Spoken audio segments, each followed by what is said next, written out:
Okay, folks, I'll call the meeting to order. Welcome, everyone, to the special council meeting of December 10th, 2024. A couple of reminders for today's meeting. Members of the media may sit in the upper balcony at the reserved media table. All other guests, please take a seat in the first floor gallery. If that is full, there is overflow seating on the second floor in the Victoria Room, where you will be able to see and hear the meeting. We live stream the meeting on your YouTube channel, and the recording is available after the meeting. Because meetings are accessible to the public in these ways, video or audio recordings by members of the public is not permitted in council chambers. This is to ensure that all attendees and those who come to make a deputation feel at ease. Thank you for your cooperation. I have a motion for the adoption of the agenda for the special council meeting. Councillor Warren, Councillor Richardson, all in favor? And that's passed. Are there any disclosures of pecuniary interest on anything on this agenda? Seeing none, should any arise, advise the chair and they'll deal with it accordingly. So the special council meeting shall recess for the Kawartha Lakes Halliburton Housing Corporation annual general meeting. And I will now turn the meeting over to Councillor Perry, who is the chair of the Kawartha Lakes Halliburton Housing Corporation. Councillor Perry, it's over to you. Thank you very much, Mayor, and it's an honor to be able to chair this annual general meeting of the shareholders of the Kawartha Lakes Halliburton Housing Corporations this afternoon. If you'll turn to the agenda, we have completed item number 1 already, the call to order, and I'd like to get a motion, if we could, to adopt the agenda. And that motion is as follows. Be it resolved that the agenda for meeting AGM 2024-2 of the shareholders of Kawartha Lakes Halliburton Housing Corporation, the corporation of the city of Kawartha Lakes, be adopted as circulated. That's to approve the agenda as submitted, as printed. I have a mover on that, Councillor Warren, a seconder, Councillor Richardson. Any debate, discussion, or comments on the agenda? Seeing none, all in favor? Opposed, if any? Abstentions? The agenda is adopted as circulated. Thank you.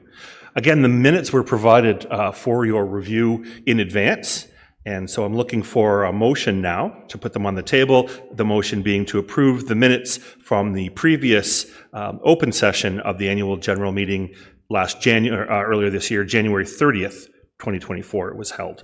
Can I have a mover to adopt the minutes as printed? Excellent. The Mayor Elmsley, seconded by Councillor Ashmore. Any inclusions, exclusions, errors, omissions, compliments on the minutes from the previous AGM? Going once, going twice. Seeing none, all in favor? Opposed, if any? Abstentions? The minutes from the previous AGM are adopted as printed. Under new business, we do have the audited financial statements, and before they are presented, we would like to move into discussion of the shareholder report.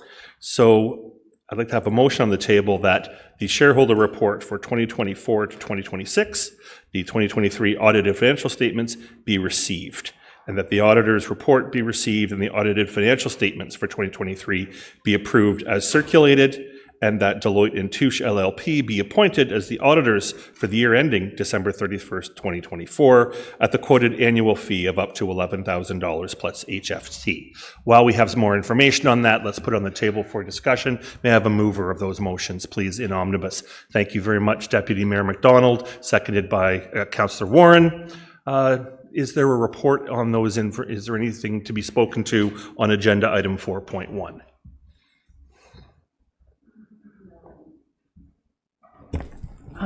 Through you, to just checking to see if Carolyn Danes, treasurer, is on the call. Okay, if not, then there is no other comment based on what was submitted. Certainly if there was any questions, you can raise them. Fantastic, thank you very much. And therefore, is there any discussion, debate, questions, comments on the motions put forward regarding the audited financial statements being received, approved, and the auditors appointed as is standard AGM fare and business? The information has been presented. Seeing none then, all in favor? Opposed? Abstentions, if any? The report of the auditors, the audited financial statements for 2023 is therefore received. The report from the auditors' financial statements 2023 is approved as circulated, and Deloitte and Touche have been now appointed as the auditors. May I have a motion to adjourn the meeting? Councillor Ashmore, thank you. Seconded by Deputy Mayor McDonald. All in favor? The meeting is adjourned. You should do a confirming bylaw. Okay. Oh, never mind, I'll do the confirming bylaw. Yeah. I have a motion that the bylaw to confirm the proceedings of the special meeting of council of December 10, 2024 be received. Councillor Perry, seconder. Councillor Warren, or Councillor Yeo, all in favor, and that's passed.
Okay, I'll call the meeting to order. Welcome everyone to the regular council meeting of December 10th, 2024. A couple of reminders for today's meeting. Members of the media may sit in the upper balcony at the reserved media table. All other guests, please take a seat in the first floor gallery. If that is full, there is overflow seating on the second floor in the Victoria Room where you will be able to see and hear the meeting. We live stream the meeting on your YouTube channel, and the recording is available after the meeting.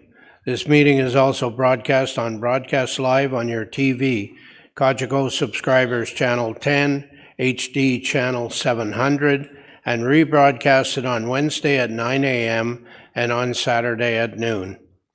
Because meetings are accessible to the public in all these ways, video or audio recordings by members of the public is not permitted in council chambers.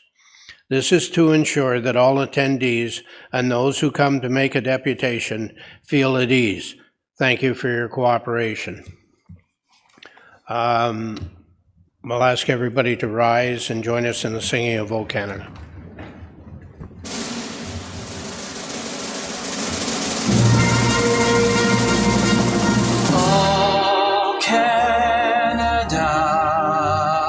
Our home and native land, true patriot love in all of us command. With glowing hearts we see thee rise, the true north strong and free. From far and wide, O Canada, we stand on guard for thee. God keep our land glorious and free. O Canada, we stand on guard for thee. Oh, Canada, we stand on guard for thee.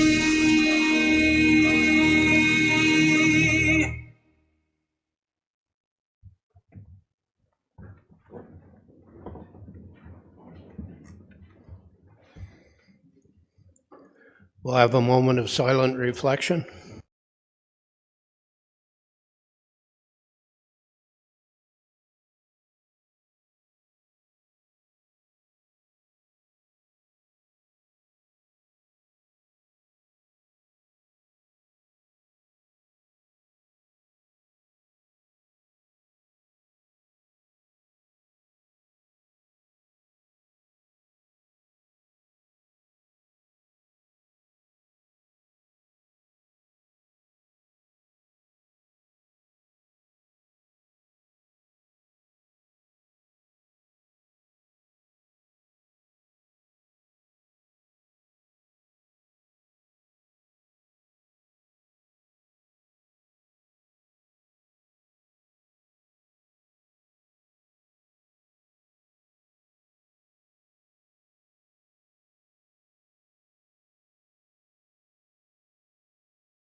Thank you. Councillor Ashmore, you have the adoption of the open session agenda, but before you get to that, I have to do one thing.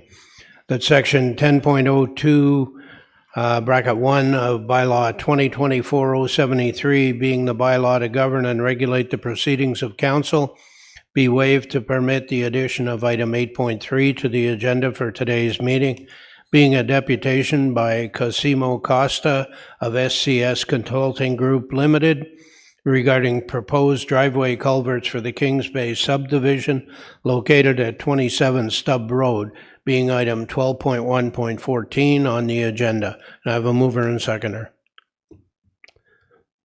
Counselor Perry, Counselor Warren. All in favor? And that's passed. Sorry, now Counselor Ashmore, you have the adoption of the open session agenda.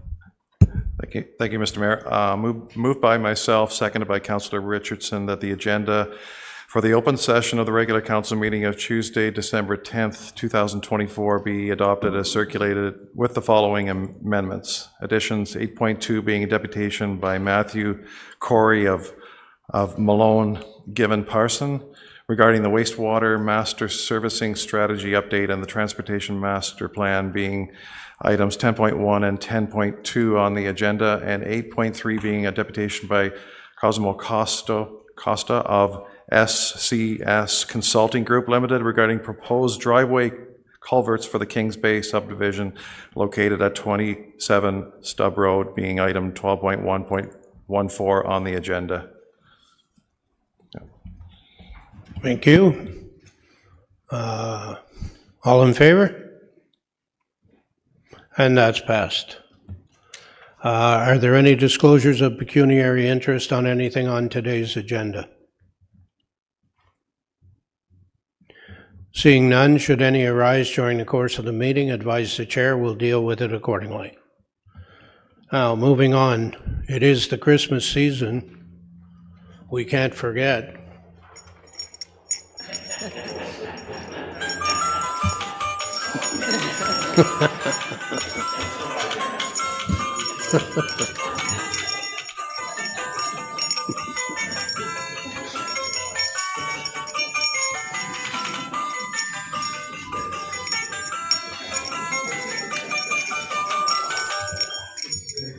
Okay, that's the last of the frivolity for today.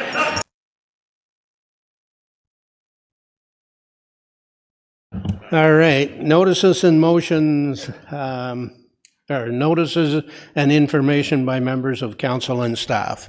Councillor Joyce. Thank you, Mr. Mayor. And through you, Ward 4 has 3 Santa Claus parades coming up, and 'tis the season. Although I can't top that, Mr. Mayor. Little Britain is first up. It's this Friday, December 13th, starting at 7 p.m., followed by a family skate in the Little Britain Arena from 8 to 10 p.m. And I'll just a little pause on this one. I was at the Little Britain Community Association, and they're looking for volunteers to pull the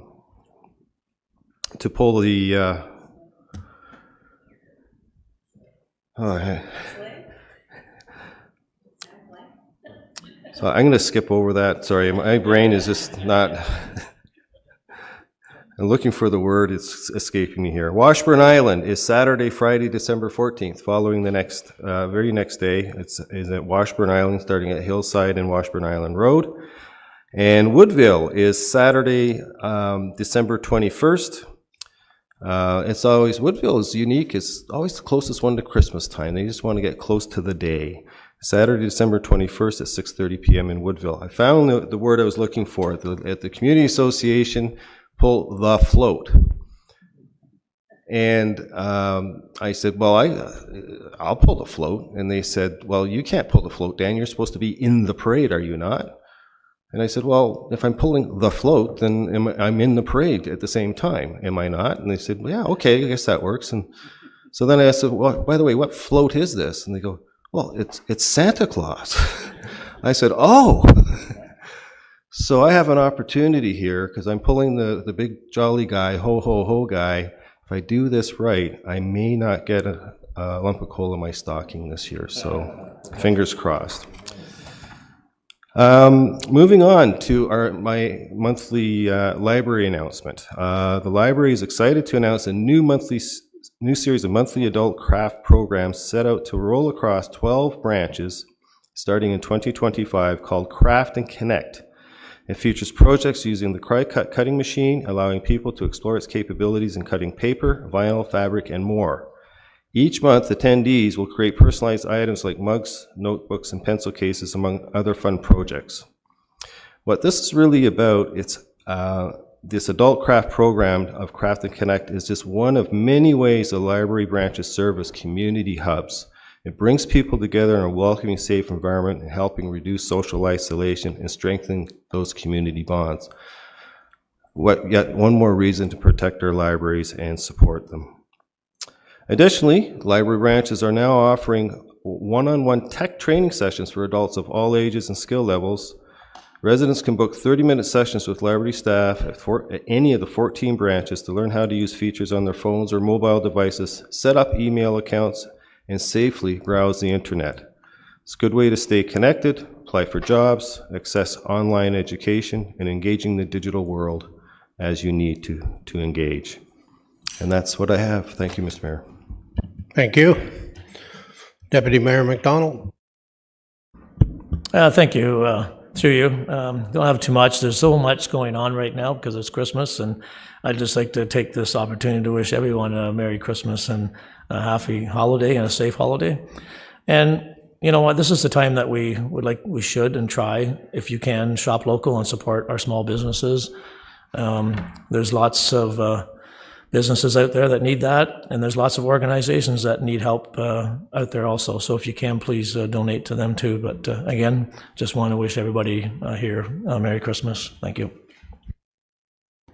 Thank you. Councillor Warren. Through you, Mr. Jolly Mayor. So last Thursday, I was up in Kinmount for the tree lighting, and there was some really incredible news that they let everybody there know, and they kind of did a few hints. But there's a new doctor coming to Kinmount, Dr. van der Lieden, and she's Canadian, but she's been down in the States for the last 10 years. And is coming to work in Kinmount. So now they have 2 docs up there. So for a small village, they're doing really well. So that was fun to hear that. Everyone is invited to the Bobcaygeon Santa Claus Parade this Saturday at 5 o'clock there. And afterwards, there'll be fireworks at the beach park. As this is the last council meeting of the year, I just want to wish everybody a very Merry Christmas and happy holiday season. And come out and celebrate 2025 with me. I will be holding a New Year's levee at the Boyd Museum on the 1st from 1 to 3, and everybody is welcome. Thank you. I just want to remind everybody that I put the mayor in Merry Christmas.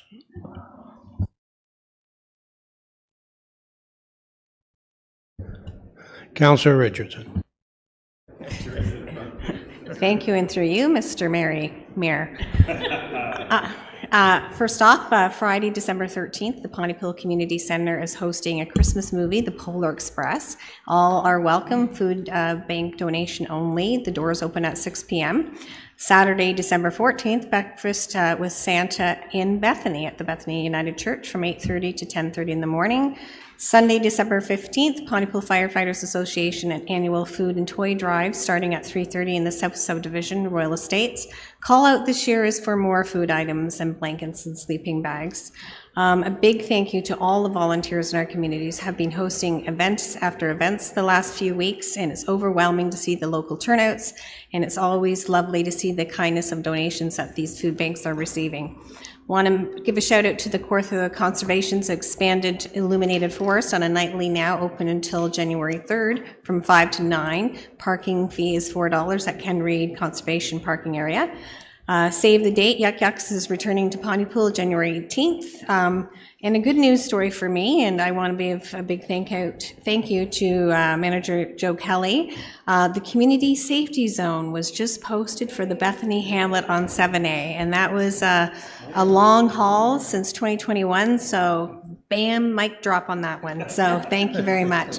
And also, I want to send out my well wishes to all the residents in the Kawartha Lakes and tell them to take the time to embrace and enjoy the families. And remember that we have some public works people that will be out there working the holidays, and sometimes Mother Nature does play hardball. So I'm just asking for patience and kindness and well wishes to all. So thank you. Thank you. Councillor Ashmore. Thank you, Mr. Mayor. A few announcements. I'd like to acknowledge the passing of a great individual. Mr. Philip Payne passed away a few weeks ago. He was a former councillor and deputy reeve of Ops Township. He was also a former warden of Victoria County.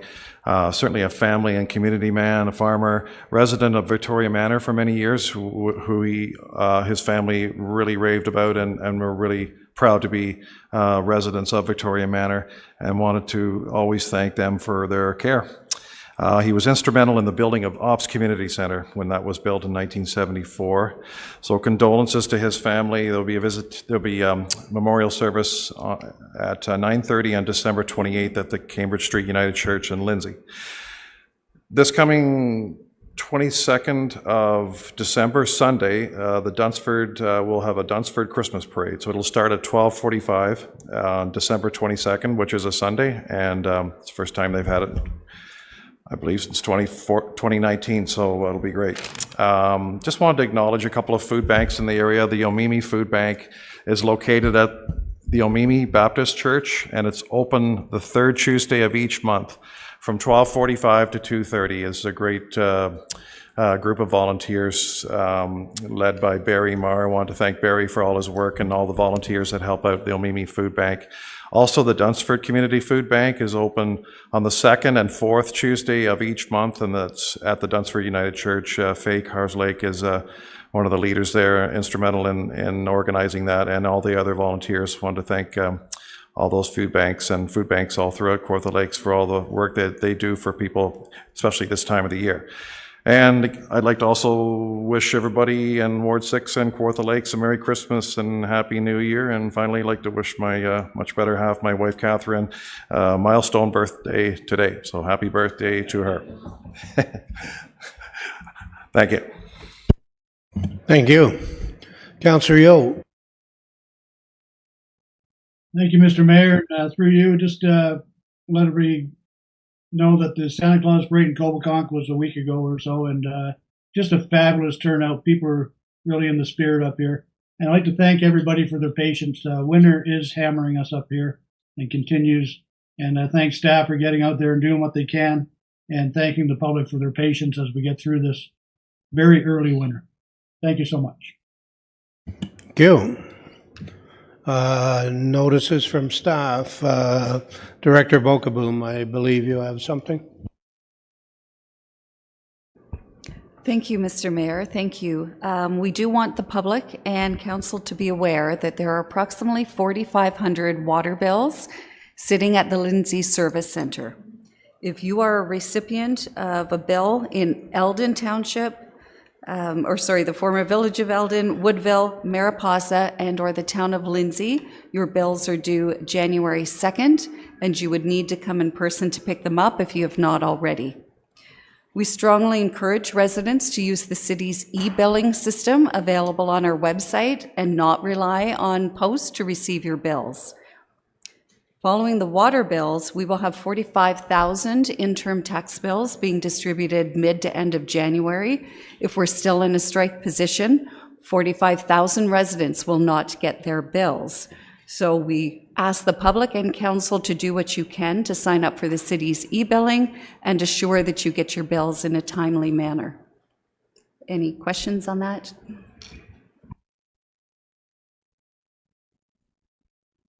Don't see any, thanks. Director Faber. Director Faber, I believe you have something. Yes, I do. I'd like to take the time today to recognize Janine Mitchell, Manager of Human Services with the city, as she was recognized as the recipient of the Champion of Human Services Award at the Ontario Municipal Social Services Association conference last week. This award recognizes a champion who has displayed extraordinary leadership and made an exceptional contribution to human services. Janine's 40-year career has spanned various human service programs and grounded specifically in her start in children's services. She's always looking for what is possible and better ways to deliver, manage, and implement human services around the needs of our population and supporting her team on the journey. It is also noted with recognition of Janine receiving this award that she has also tendered her resignation later in 2025. The timing was perfect, and we acknowledge Manager Mitchell for all her achievements.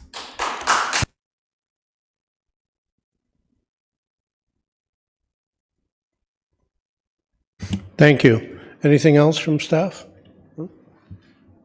All good? Okay, we'll move on to item 5, which is the 2024 Deputy Mayor Report. Deputy Mayor McDonald, whenever you're ready. Thank you. Through you, to council and to city staff and members of the public, as my term as deputy mayor comes to an end, I'm grateful and proud of what we've achieved together in 2024. It's been an honor to serve, and I appreciate the efforts of our teamwork over the past year. Just a few highlights. The first one is the highlight with the short-term rentals. It was a project I was pleased to chair alongside Councillor Richardson, Councillor Joyce, and Councillor Perry. Together, we set the stage for a system that is now referenced to other municipalities across the province. Thanks to the work of our municipal law enforcement staff, we licensed over half of our known rental properties, dramatically improved our intake process, and are enforcing fines and non-compliance. Thanks to the hard work of our municipal law enforcement staff, bad actors are being brought into compliance.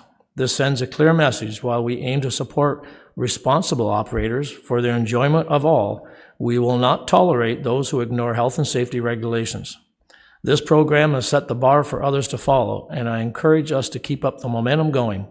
The work is not done, but we are solving the problem step by step.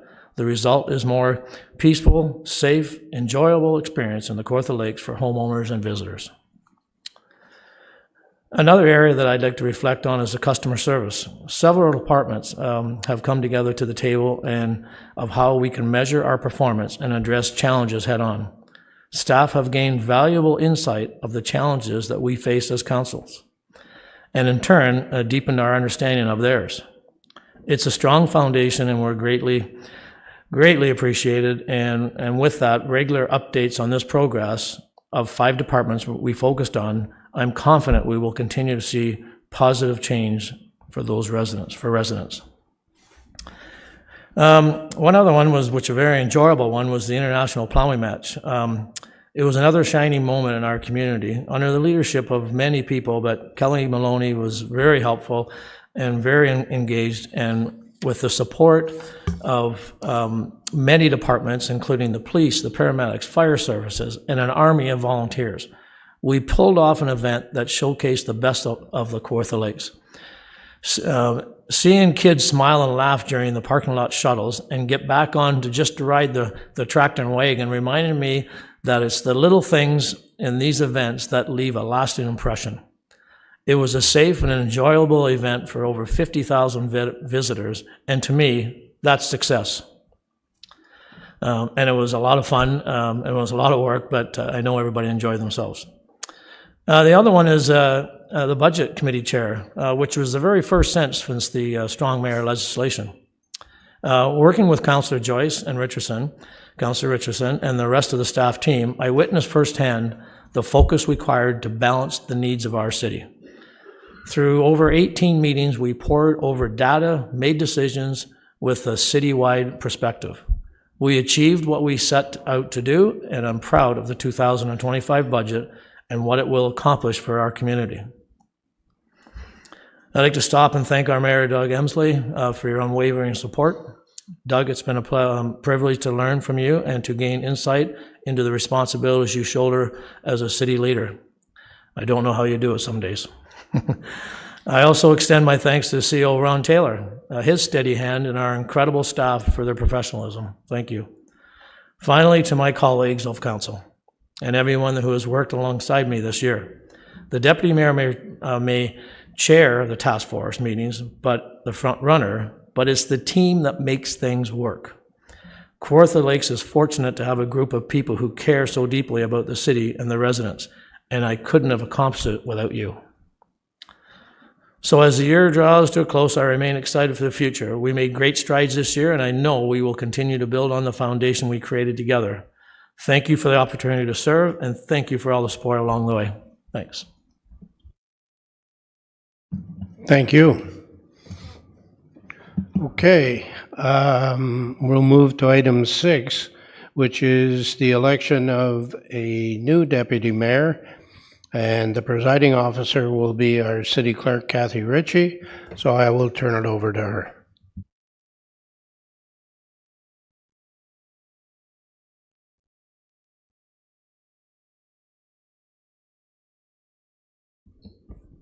Good afternoon.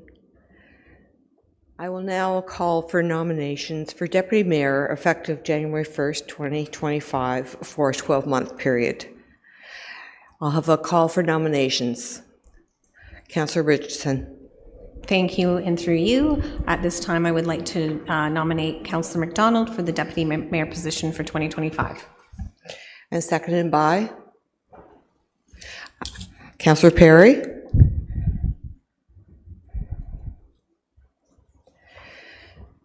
So I'll call now for second nominations for deputy mayor.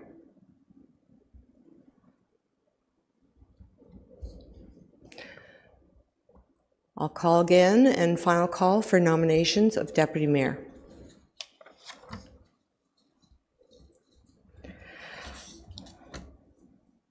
Can I have a motion to that nominations for the election of deputy mayor be closed? Councillor Warren, Councillor Perry.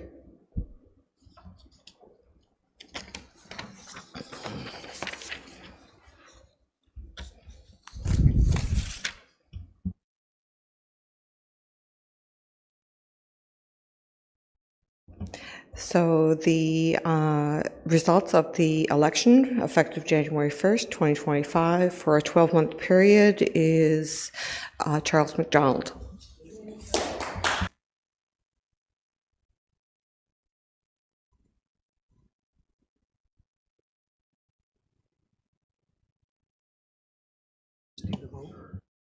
Yeah.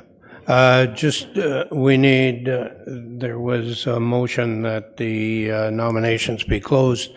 There was a mover and seconder. All in favor? And that's passed. So moving on, would the new deputy mayor like to say anything? Well, through you, thank you very much. Wow. Thank you, yeah. Well, it's been an honor to serve as deputy mayor over the past year, and today I'd like to thank council for your support again, for me to continue my role for another year. Looking ahead, a few things that I'd like to focus on is tracking issues and directly affecting our residents. Our priority is addressing rental evictions, and I think you remember me bringing a memo to council, and I think that's important. We must work towards a bylaw that safeguards tenants, ensuring that their rights are protected with landlords, and undertake rent evictions. This is all about creating fairness and security for all the members of the community, and I think that's important that we move forward with that. So that'll be one of my challenges next year to make sure we push that through. The past year has been one of progress and collaboration with the City of Kawartha Lakes. We've achieved significant milestones from licensing over half known short-term rentals and making meaningful improvements in the customer service. But there's more work to be done, and I'm committed to seeing these initiatives through. I would also like to facilitate the planning of our 25th anniversary of Kawartha Lakes as the amalgamation. Effective January 1st, 2026. So might be good, might be bad. But as a resident of the Kawartha Lakes my whole life, I've seen a lot of changes citywide, and we need to recognize and celebrate the positive change of what we've gone through in the last 25 years. So I'm proud of the work that we've done together, and I'm excited to build on our foundation here, and I believe the power of teamwork. And I know that with your support, we can continue to move City of Kawartha Lakes forward. And it would be an honor to continue serving as Deputy Mayor. Thanks.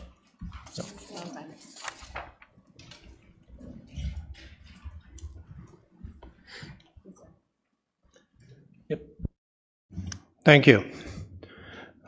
Moving on, item 7. Can I have a motion that the minutes of the special council meeting of November 12th, 2024, the regular council meeting of November 19th, 2024, the special council meeting of November 26th, 2024, and the special council meeting of December 5th, 2024 be received and adopted? Mover, Councillor Richardson. Seconder, Councillor Perry. All in favor? And that's passed. We'll move into item 8, which is deputations. Our first deputation is a partnership with federal bird-friendly grant relating to item 12.1.8 on the agenda. Mr. Thomas Luloff, you have 5 minutes, sir. I'll take 4, Mr. Mayor. Thank you, everybody.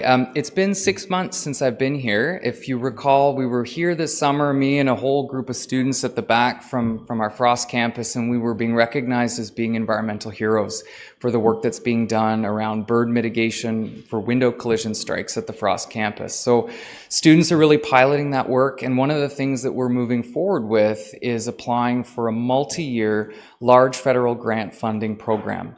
Part of that is to be delivered directly in the City of Kawartha Lakes through our residents. So providing bird feeders and bird habitat, bird houses, bird baths, and window collision decals, and evaluating how effective these enrichments are in helping birds. One of the things we know is that birds are in decline. They're in decline all around Canada. That's an unfortunate piece. Urban areas in particular are singled out as being very dangerous for birds. Although we have a citizenry that's very interested in birds and interested in doing what we can. The interesting thing is, though, is that when we look at all these different initiatives, we don't actually know what is the best bang for a municipal dollar. You know, is it better to invest in window protection? Is it better to invest in native planting? Is it better to invest in habitat? We don't actually know. We know, and we've studied each one of these things individually, but when we're looking at a whole city level, we don't actually know how those interact with each other. So over 3 years, this grant research program is going to be using, hopefully, our citizenry who volunteer to be part of the program. Our students do all the monitoring, the installation, and the research. And we can answer some questions around what are those effects? Are they good? Are they bad? Are we doing some harm? Are we doing really good things?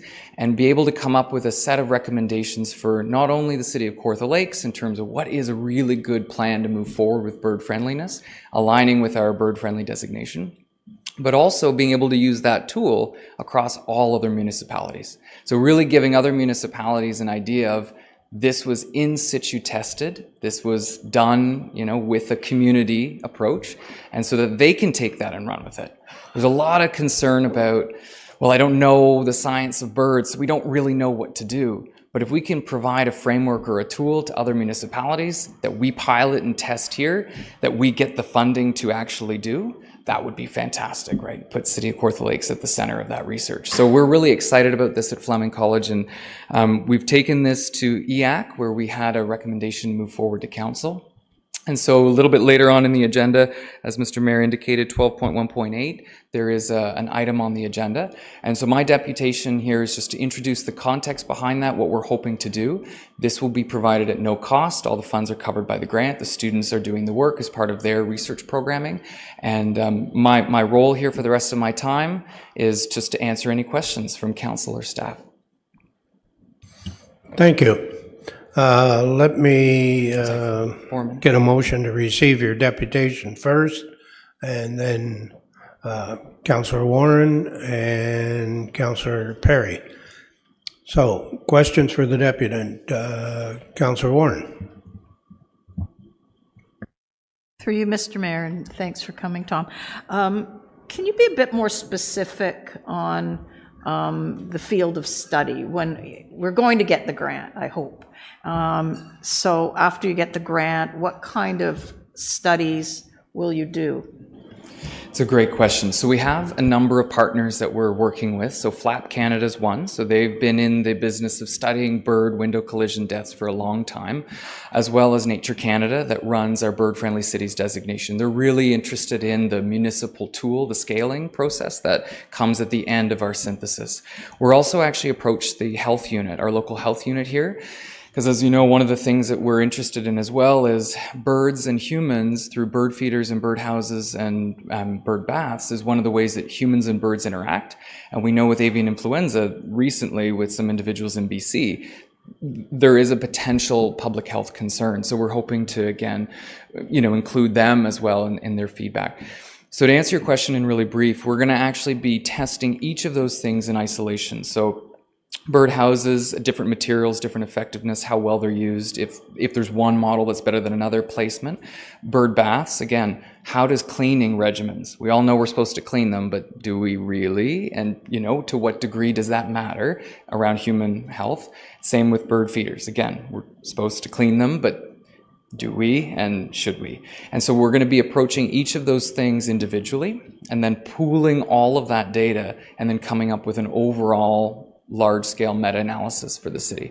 So essentially residents would sign up and participate in one of those studies. We'd provide the materials, they would engage with our research team, and then at the end we'd be testing the samples. So swabbing the bird feeders, looking to see what's on there in terms of public health, that kind of thing. So yeah, essentially think of it as 5 discrete studies that all combine together at the end over 3 years.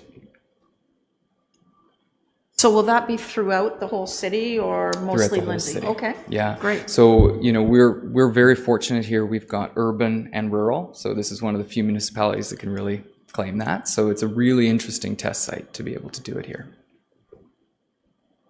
Thank you. Any more comments or questions for the deputant?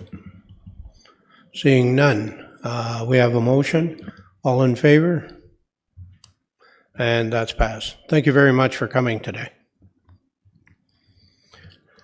Item 8.2 are comments regarding the Water Wastewater Master Servicing Strategy presentation and the Transportation Master Plan Update presentation relating to items 10.1 and 10.2 on the agenda. Mr. Matthew Corey, Principal Planner, Land Economist, Project Manager, Malone Given Parsons. There you are. You have 5 minutes. I am here, sir. Yeah, you have 5 minutes. Thank you and good afternoon, Mr. Mayor and members of council. Apologize for not being there in person. It's just as well I woke up pretty sick this morning, so I don't think you'd have a very Merry Christmas if I was there sharing what I have with you. But it is a pleasure to be before you. I apologize again for not being there in person. Really appreciate the opportunity to speak to council. We, as you know, represent Flato Developments, who have all the lands on the east side of Lindsay. As I'm sure you're aware, those lands are subject to a master development agreement. And as part of that agreement, our task, some of our job was to come up with conceptual development plan, as well as to look at the potential phasing and sequencing of growth as input into the growth management work that you're doing. Happy to say that we had completed that work earlier in the year. I know correspondence was put before council on that on November 19th, so I won't repeat what's in that, other than to say there is a comprehensive plan for a complete community that's being put forward. If I can share my screen quickly, I will show you what that looks like. Let me just see if I can do that. Yes, I can. So there is a conceptual development plan that looks at the entire lands and how they can and would develop. This would result in around 9,000 residential units, about 20,000 people in the fullness of time. And that's comprised of about 50% singles and semis in terms of unit mix. About 25% of the units we were anticipating would be additional dwelling units, largely built within the singles and semis. It could be essentially affordable rental units. And then, of course, there's also about 25% townhouses, and the remainder apartments that would be also affordable units and attainable units. This plan is a conceptual plan. It's going to be, obviously, it's a big plan. It will be built out in phases, and that's exactly the work that is being undertaken by you and your staff. When you scroll through this letter, I'm just going to jump to another section. That is us on the east side of Lindsay, of course. You can see the lands there, and then most importantly, there's a phasing plan. So a plan like this would never build out instantly. It would take some time to build out. We've broken it into 5 phases, and roughly we're talking about 200 to 300 units a year would be the phasing pace and growth that would happen right up to 2046 and beyond. You can see here, and yeah, I think you're aware of this townhouse site just on the east side of Highway 36, right by Kawartha Drive. That has draft plan approval and is proceeding. There's a commercial site up here too that we're seeking and having site plan approval on. And then the next phase that we do have a draft plan of subdivision in for is this phase 2A. This is north of Pigeon Lake Road. And that would be an extension outwards from existing neighborhood and community there. And that's the most logical place to service next. So the subdivision plan is in for that. Following which 2B to the south of that, and then also 2B to the northwest would go. And then it's anticipated the pinks, which are phase 3, then the blues, which are phase 4, and then finally the green, which is phase 5, would eventually develop over time. And the main reason I'm deputing in front of you today is to both explain that and show the work that we've done, but also ask ultimately that the phasing plan that your staff are preparing incorporate and bring in these assumptions as part of their work. And here is what's illustrating in terms of the phasing timeframes that the staff are putting forward, how that would fit in. The yellow areas being what would be in your 2024 or 2031 to start phase, not finish obviously in that time frame, but commence in that time frame. And then the oranges in the 2031 to 2041, and then the reddish color, I'll call it, this phase 5, that would be in a later date. So that, in a nutshell, Mr. Mayor and Council, really appreciate working with your staff. We've been doing that diligently over the last few months. We've been working hard to try to get to the clarity that's required for everybody under the Master Development Agreement for both the phasing plan and the conceptual development plan as proper input into the growth management work you're doing. Very excited to see that work progressing apace now, and very much so happy to provide that input in this timely presentation. I haven't seen the wastewater presentation that we're about to see, so I look forward to seeing that. And I understand from staff that reports will be brought forward with recommendations early in the new year, and really wanting to have this time to speak to you and provide this input so that it can be considered in due manner and incorporated as possible. So with that, Mr. Mayor, thank you so much for the opportunity to speak to you and council today, and I'm happy to answer any questions you may have. Thank you. Can I get a motion to receive the deputation? Councillor Richardson, Deputy Mayor McDonald. Questions? Councillor Warren. Through you, Mr. Mayor, and thanks for your presentation. With all the phasing going forward for many years, in the commercial areas, are you looking at possibly building medical centers? Because with all this growth, healthcare is such an issue. It's not just water, sewer, and all those services, but also health care services as well. Through you, Mr. Mayor, yes, the councillor, we're absolutely considering that. There was a bit of a commercial needs analysis done. The areas, I might just throw the plan up again quickly. It's conceptual, of course. The plan doesn't come to reality until the subdivision applications are coming in. But these pink areas that you're seeing here and here and potentially here are commercial sites, and here as well. And I would imagine that to a large extent, what isn't going to be supermarket anchored kind of retailing would very much be prime locations for medical offices of all kinds. I mean, that's generally what we're seeing everywhere these days from a planning perspective in terms of commercial sites developing. Big need for family doctors. I was thrilled to hear earlier, listening to the announcements, that you've gotten another doctor. I just lost my family doctor, so that's always a big deal when you can get another one and there's a shortage. Those would be prime sites, absolutely, that could and would accommodate those kinds of uses, Councillor. And if you look at the phasing that we had, the first commercial site that's being moving forward is already in the settlement area. It wasn't part of the master development agreement lands, and that is proceeding in advance of everything else. And then this commercial site down here, and certainly this one over here just on the very east side, just north of Weldon, Pigeon Lake, where they connect. Those would all be candidate sites for that kind of opportunity. Certainly, the residents in here will need shopping opportunities as well, but those are prime spots, and it's anticipated those would be the other use aside from retailing. Thank you. Councillor Ashmore. Thank you, Mr. Mayor, through you to the deputy.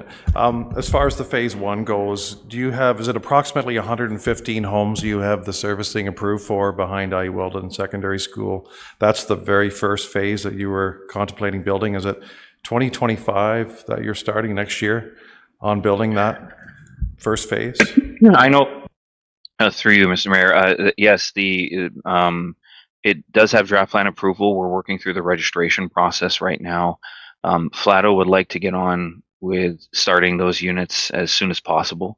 So they're definitely anticipating and wanting to get those units built in 2025. We're working through the final clearance of conditions, but they're ready to go with those for sure.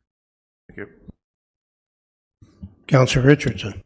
Thank you, and through you, Mr. Mayor. Maybe not so much a question, but maybe a comment just to wrap up, being the councillor rep for the GMS as well, is that moving forward, we are taking into consideration all those written submissions that we have received.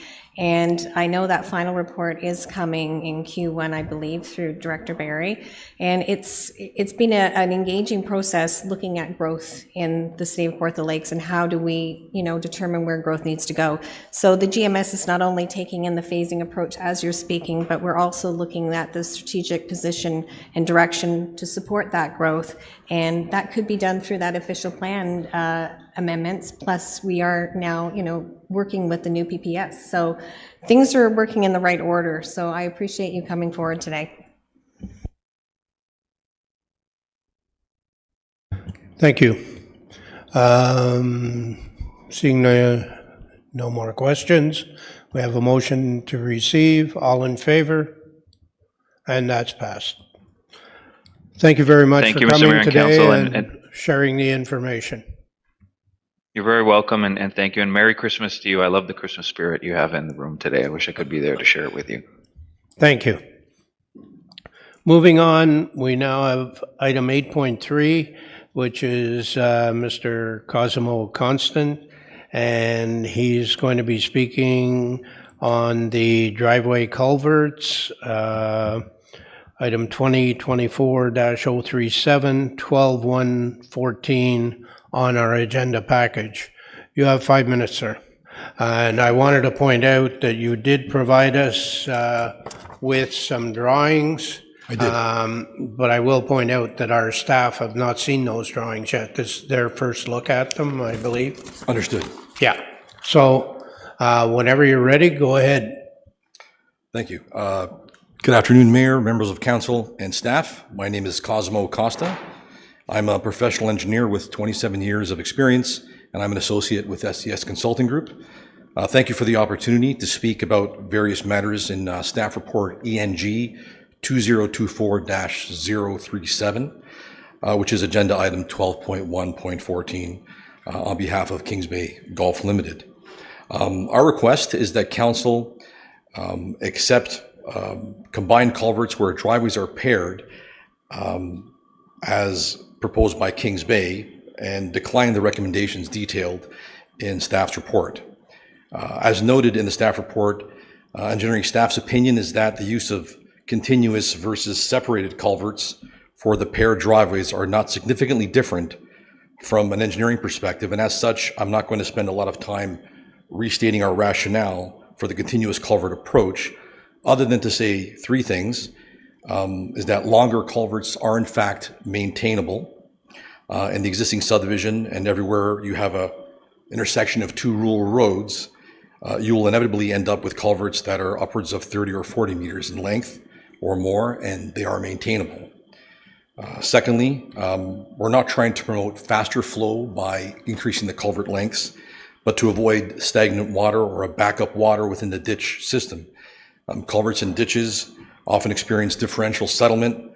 The more culverts, the more opportunities there are for this to occur, which can cause ponding or a backwater effect, which could inevitably lead to some homeowner complaints with standing water. And lastly, filling the gap between two driveway edges that is quite narrow at 2.5 meters, it eliminates a potential safety risk that isn't necessary regardless of whether or not there are existing conditions like this throughout the community. So the main concern noted by staff is with respect to maintenance. So that is the focus of the remainder of my remarks. We acknowledge the concerns raised by Public Works, and our focus since learning of these concerns on Friday with the release of staff report has been on developing a solution.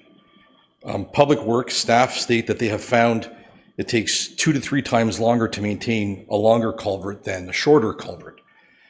If a longer culvert that's 20 meters in length takes twice as long to maintain a 10-meter long culvert, then nothing has been gained and nothing has been lost. We've consulted with a gentleman by the name of David Cavisto, who is the owner of iView Sewer Services, who has been in the sewer maintenance business for about 30 years, and expressed that in his experience, he doesn't differentiate between the maintenance effort between a 10 or a 20 meter long culvert. He considers them to be effectively the same. He has also stated that the majority of culvert issues take place at the culvert ends. So the fewer culverts you have that are longer, you're likely to experience less issues due to frost, since there are less exposed ends where frost can enter and could create a potential blockage. However, the solution to staff's concern with the continuous culvert can be a simple clean out, which is a vertical pipe installed at the midpoint of the continuous culvert. This design amendment would allow Public Works access to the culvert at its midpoint with a vac truck or a steamer. The vertical pipe would be 300 millimeters in diameter, which provides ample access. This design amendment was presented to staff during a technical meeting earlier this morning. We did not come to a mutual agreement on this. However, the discussion was valuable, and we will continue to explore solutions based on suggestions made by staff. Lastly, given that staff still want the separated culvert where driveways are paired, we believe it's important for council to be aware that the separated culverts will require a design amendment that adds a retaining wall to each driveway, because there is insignificant horizontal clearance and neighboring culverts will overlap. If you look at figures 2 and 3 on what was circulated earlier, it gives you a graphic demonstration on why that's the case. It's our position that the retaining walls will be more costly than what Public Works staff is claiming is the additional culvert maintenance effort, which we don't agree with. But even if we conceded, the cost of walls, both short and long term, would be greater than what is being argued as the increase in culvert maintenance. I know the content of this is quite technical and you haven't had much time to look at it, but I do welcome any questions from anyone in the room, and I'm happy to answer them. Thank you. Could I have a motion to receive the deputation, please? Councillor Warren, Councillor Richardson. Questions or comments for the deputy? I think you've made it perfectly clear. I don't have any questions. Thank you for your time, Mr. Mayor. Thank you for coming today. Thank you. I appreciate it. All in favor? And that's passed. Moving on, we have no correspondence. We'll move into presentations. And the first presentation is Water Wastewater Master Servicing Strategy presentation. And we have Mr. Nafir Raymond, Supervisor Environmental Capital Project Management, Corby Purdy, Manager Infrastructure Construction and Design, Kevin Brown, TYL in Canada Inc., and Abe Kadimi, TY Lin, Canada Inc. Mr. Purdy seems to be going to kick it off, so whenever you're ready.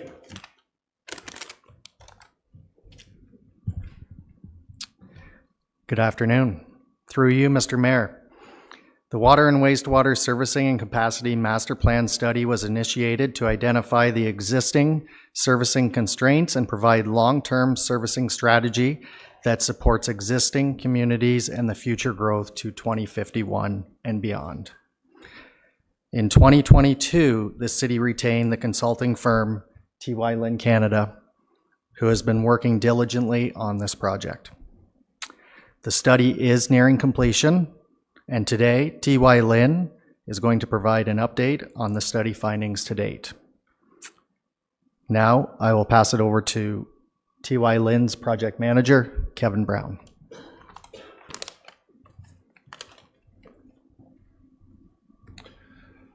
Thank you, Corby. And through you, Mr. Mayor, it's a pleasure to be here. I'm Kevin Brown from TY Lin. I do want to acknowledge the efforts of Corby and Nafir Rahman, the project manager from the city's perspective on this one. I do also want to acknowledge and thank Juan Rojas for answering all the difficult questions that I'm sure you're going to levy our way. I'm going to also want to acknowledge the contributions of the planning department as well. I will apologize for the number of slides that I've got. I will get through them quickly and happy to elaborate at the end as needed.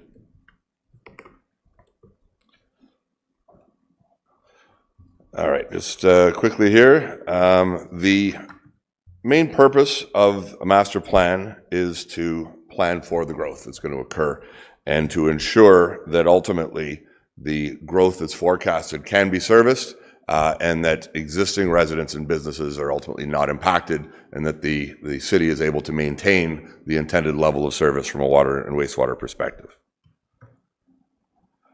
This master planning process is following the class environmental assessment process. It is a mandated process and allows for a thorough evaluation of alternative solutions.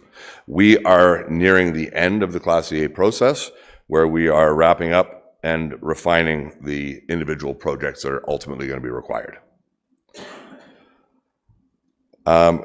Growth and infrastructure plans are driven by growth forecasts.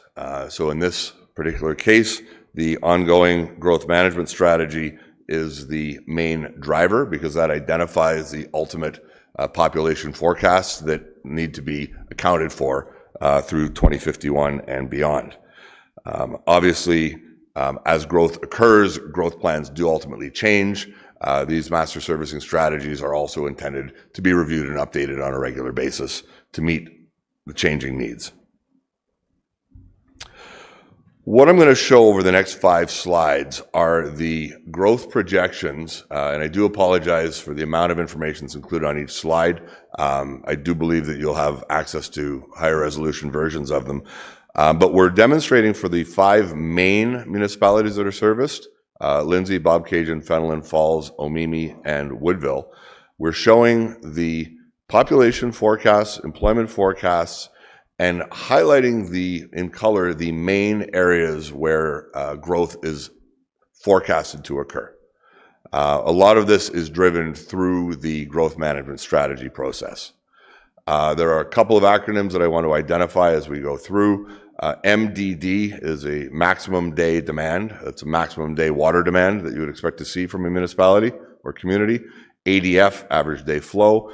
And when we're talking about future, there is a growth forecast of 2051, but we're looking at the ultimate build out of the lands that have been identified for development, which may take a little bit longer than 2051. Actually, just backing up to Lindsay, we're seeing the population in Lindsay is forecasted to increase from approximately 23,000 and change today to somewhere in the order of 77,000, so almost a threefold increase.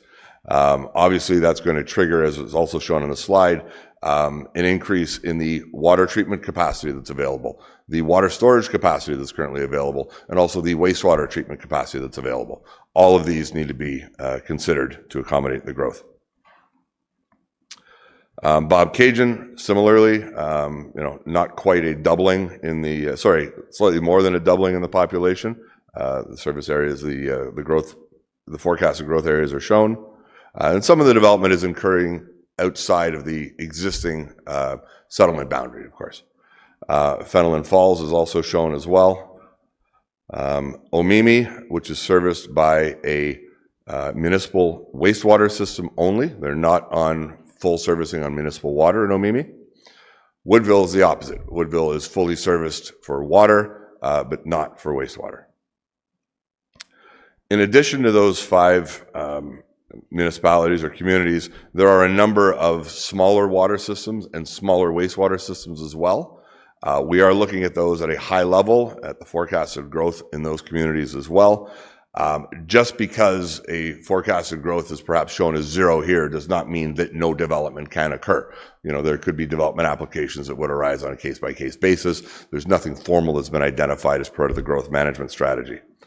There are, of the water systems, there are 5 identified where there are potential concerns that the water treatment plant does not have enough capacity to service the entirety of the community or the entirety of the growth. In Janetville, Kinmount, and Manila, it appears as though that there are water treatment expansions warranted and would be feasible as well. There is land available based on our conversations with operations. In Omimi and Pinewood, the water treatment facilities that exist today are targeted for specific neighborhoods that have been built over the last however many years.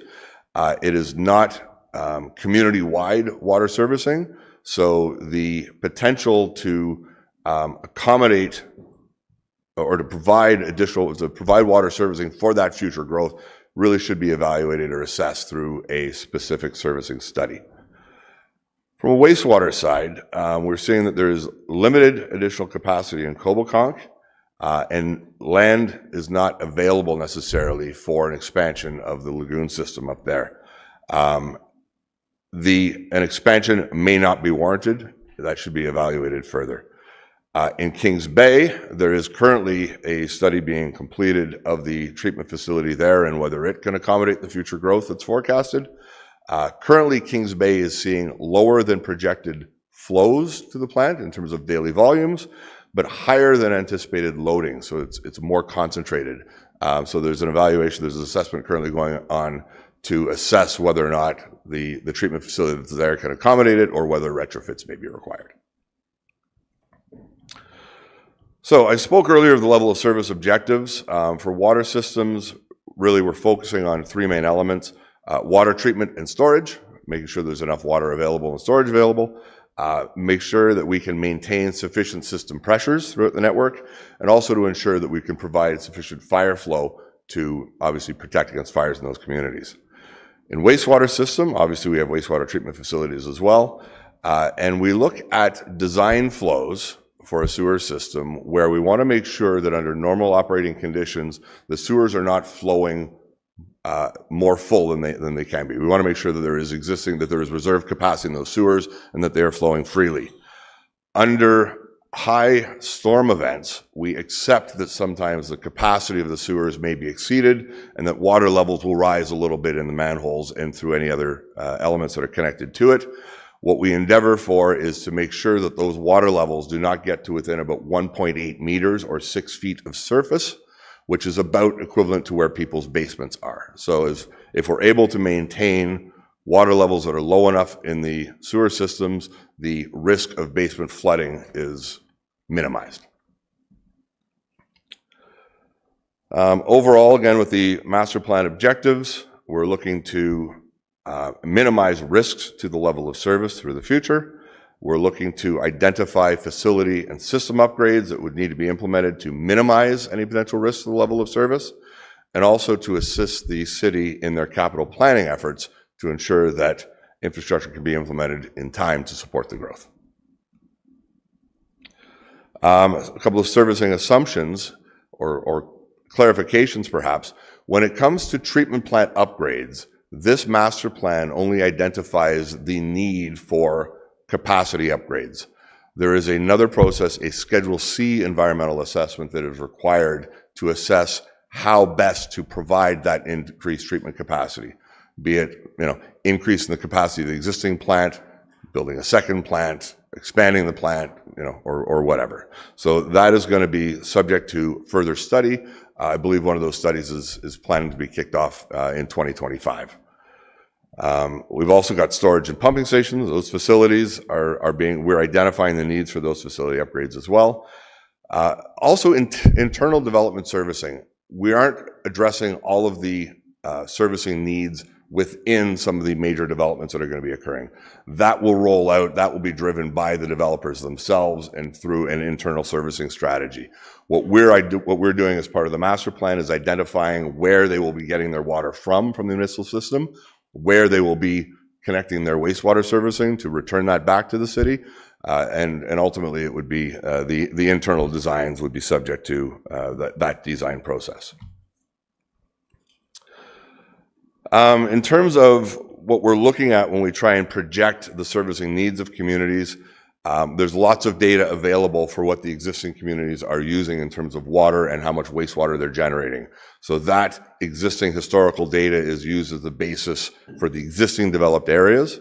For the future forecasted development, we're going to be relying on the city's design criteria to project how much water is going to be required or how much wastewater could be returned to the city. As part of the class environmental process, there's also a strict consultation process. We published a notice of commencement back in June of 2023. A project website was established to provide information to interested residents and stakeholders. We held 2 rounds of public information centers, the first in Lindsay in 2023, the second in both Fenelon Falls and Lindsay in June of 2024. Those presentations were live broadcast. Recordings were also made available on the website, and interested individuals were directed to access that information there if they weren't able to attend in person or remotely. We did also reach out to local First Nations, and we met specifically with Alderville First Nation in February of 2024. They had no specific concerns with the water wastewater master servicing strategy overall. They did advise that they had some recommendations for the city in terms of archaeological studies and ensuring that there was enough work done in advance of construction projects so that there was a process in place should remains be encountered during construction. There's a number of technical studies that also supported this master plan. Obviously, there was a background information and needs review. These studies are highly dependent on data, whether it's data about your existing systems or data about your population forecasts. We also completed a couple of field investigation recommendations. We undertook some additional wastewater flow monitoring to get a better understanding of flows in critical sections of the sewer network. And we've completed a system capacity and condition assessment, and also services demand assessment, which is some of that information that I provided in those previous slides. Okay, now, and then ultimately we completed an evaluation of alternatives. So in every class environmental assessment process, we have to look at what are the alternative solutions. In all Class EAs, we are mandated to look at do nothing, which is allow the growth to occur, but do nothing to the infrastructure in order to prepare for that growth. So you would effectively be allowing the growth to occur, but without making upgrades, the systems will ultimately fail. This helps us flag where the constraints are in the systems. The other alternative is limit community growth. Establish what the capacity of your systems and your treatment plants are and say, that's it. We'll just grow to that point and then we'll stop. Well, that doesn't meet the province's growth mandates, for across Ontario. That doesn't meet the town's growth objectives either. So we look at other alternatives. Can we reduce water demand enough for the communities to be able to make do with the plants that we have now? And can we reduce inflow into the sewer systems enough? There's been a lot of effort put into those 2 areas over the last 20 some odd years. We're getting to a point of limited additional gains available. So ultimately what's required is that we do need to expand the facilities and the services to accommodate the forecasted growth. We've got an evaluation matrix here which summarizes much of what I said. We can't read it in this format anyway, but this is all this information would be provided in the final report as well. Okay, now we're going to go through a series of slides that shows a number of things in the municipalities. So we're going to be showing in Lindsay, this is Lindsay water constraints now. So all of these maps that we're going to be showing over the next couple of minutes show the forecasted growth added to your existing water and wastewater networks, so that we can identify where the existing systems are not able to supply the desired level of service. We've got the growth areas colored, and generally speaking in these, red is a high risk that you're not going to be able to meet the servicing requirements. Orange is a moderate risk, and green should be low risk. Low risk doesn't mean no risk, but that's the case. So, with all the full build in Lindsay connected at the various locations where we anticipate it to be serviced from, we're going to see some pressure constraints in the west end of town primarily. Your treatment plant is in the southeast. You've got an elevated tank on Verulam Road in the east. If we provide additional storage in the west, that will help to level off the water pressures across Lindsay. Peak hour. Sorry, there's the comments that I was showing. A couple other acronyms are going to pop up. BPS is a booster pumping station that provides some pressure in the water system. High lift pumps are booster pumps that are installed at the water treatment plant, which is, you call it WTP. So Lindsay, under maximum day conditions plus fire flow, we see that there are some areas that may be at risk of not having sufficient fire flow available, also in the west end of town. This can also be addressed through increasing some pipe sizes and also providing some additional storage out in that end of town. And this final map is showing in the thick colored lines where we're proposing water main upgrades or new water mains, and also some upgrades to some of the various tanks and the treatment plant. I will note that in the Flato lands in the east and the tribute lands in the northwest and some other areas, we are showing a conceptual looping of the system through those lands, just to ensure there's a plan to make sure that all those individual development blocks do have a water main or a sewer available to them. The exact alignment of those sewers and water mains will ultimately follow the roads that ultimately get planned and built in those areas. So those lines that are on the map outside of the urban boundary aren't necessarily fixed in stone. They're an idea of what could be accommodated, what could work. That would be subject to refinement through, again, the transportation planning and the subdivision planning. So I went through Lindsay in fairly good detail there. I'm going to go through the other communities a little bit faster. It's a lot of the same information. So Bob Cajun, under peak hour demands, we're not seeing a whole lot. We're not forecasting a whole lot of constraints. Under maximum day plus fire flow, we are seeing some pockets of red nodes, which suggest potentially low fire flow. Of note, I don't want to be alarmist for anybody who may have some concerns about southeast Bob Cajun. That's a neighborhood that was built with shallow sewers. Sorry, no, I'm getting ahead of myself. Sorry, we're talking about water mains here. So there is a potential water main fire servicing constraint out there, driven primarily by a lot of the growth that's forecasted in the south that's going to pull additional water through those water mains from the treatment plant. So here we're showing that there are a number of water main improvements that are targeted, that are centered around the treatment plant in the middle of town, which will help to convey those additional flows to the extremities of the town, which is where a lot of the growth is forecasted. Fenelon Falls, again, some slight concerns for pressures in the northeast. Fire flows scattered about the perimeter of town primarily. And again, some water main upgrades in the core of the town, which is where the treatment plant is located, which will help to distribute that water out to the extremities. And we're obviously showing some looping through the TOR subdivision as well. Woodville, very similar. Woodville, we only focus on peak hour because the Woodville system does not provide fire protection. So there are some areas that are orange, so not drastic. This will be remedied by some of the looping that's going to be planned through some of those development areas. Now to wastewater. Similar idea, but here we're looking at the sewers, and we're looking at, like I said, making sure they flow freely under normal conditions and that the water levels are not excessively high under wet weather conditions. So we've identified in red some of the areas, obviously between some of the growth areas and the treatment plant, which is actually up in the north end of town. There's some capacity constraints, which is not a surprise. Acronyms as well. Again, dry weather flows I've touched on is kind of our peak dry weather flow. It's our design condition. Wet weather flow is kind of a peak wet weather flow condition, which accounts for some additional rainfall getting into the systems. And here are some of the areas. So we're showing the red dots are the areas where we could end up with high water levels in the sewers under extreme wet weather flow. So when we look at the sewer capacity constraints and the wet weather constraints, it leads us to identify a number of sewer upgrades throughout the community, which will help to alleviate those and protect the level of service. And as I said earlier, we've got some trunks that are going through some of those external large development areas, which will ultimately connect them to the city. Bob Cajun, again, not a whole lot of constraints for dry weather flow. This was the area where I didn't want to be too alarmist for basement flooding in southeast Bob Cajun. That's a development that was built with shallow sewers.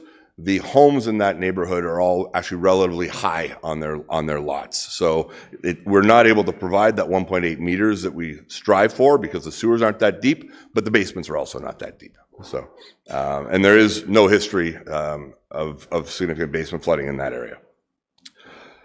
Bob Cajun, we're seeing some needs to upgrade some sewers, predominantly in the northwest and in the, northeast and in the west end of town.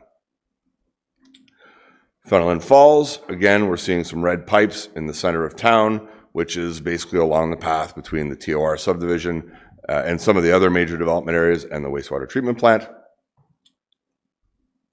A smattering of high water level potential in some of those areas, again, more towards the extremities, and sewer upgrades and treatment upgrades, which would address those servicing concerns. Omimi, things look pretty good overall. There's not a ton of forecasted growth in Omimi.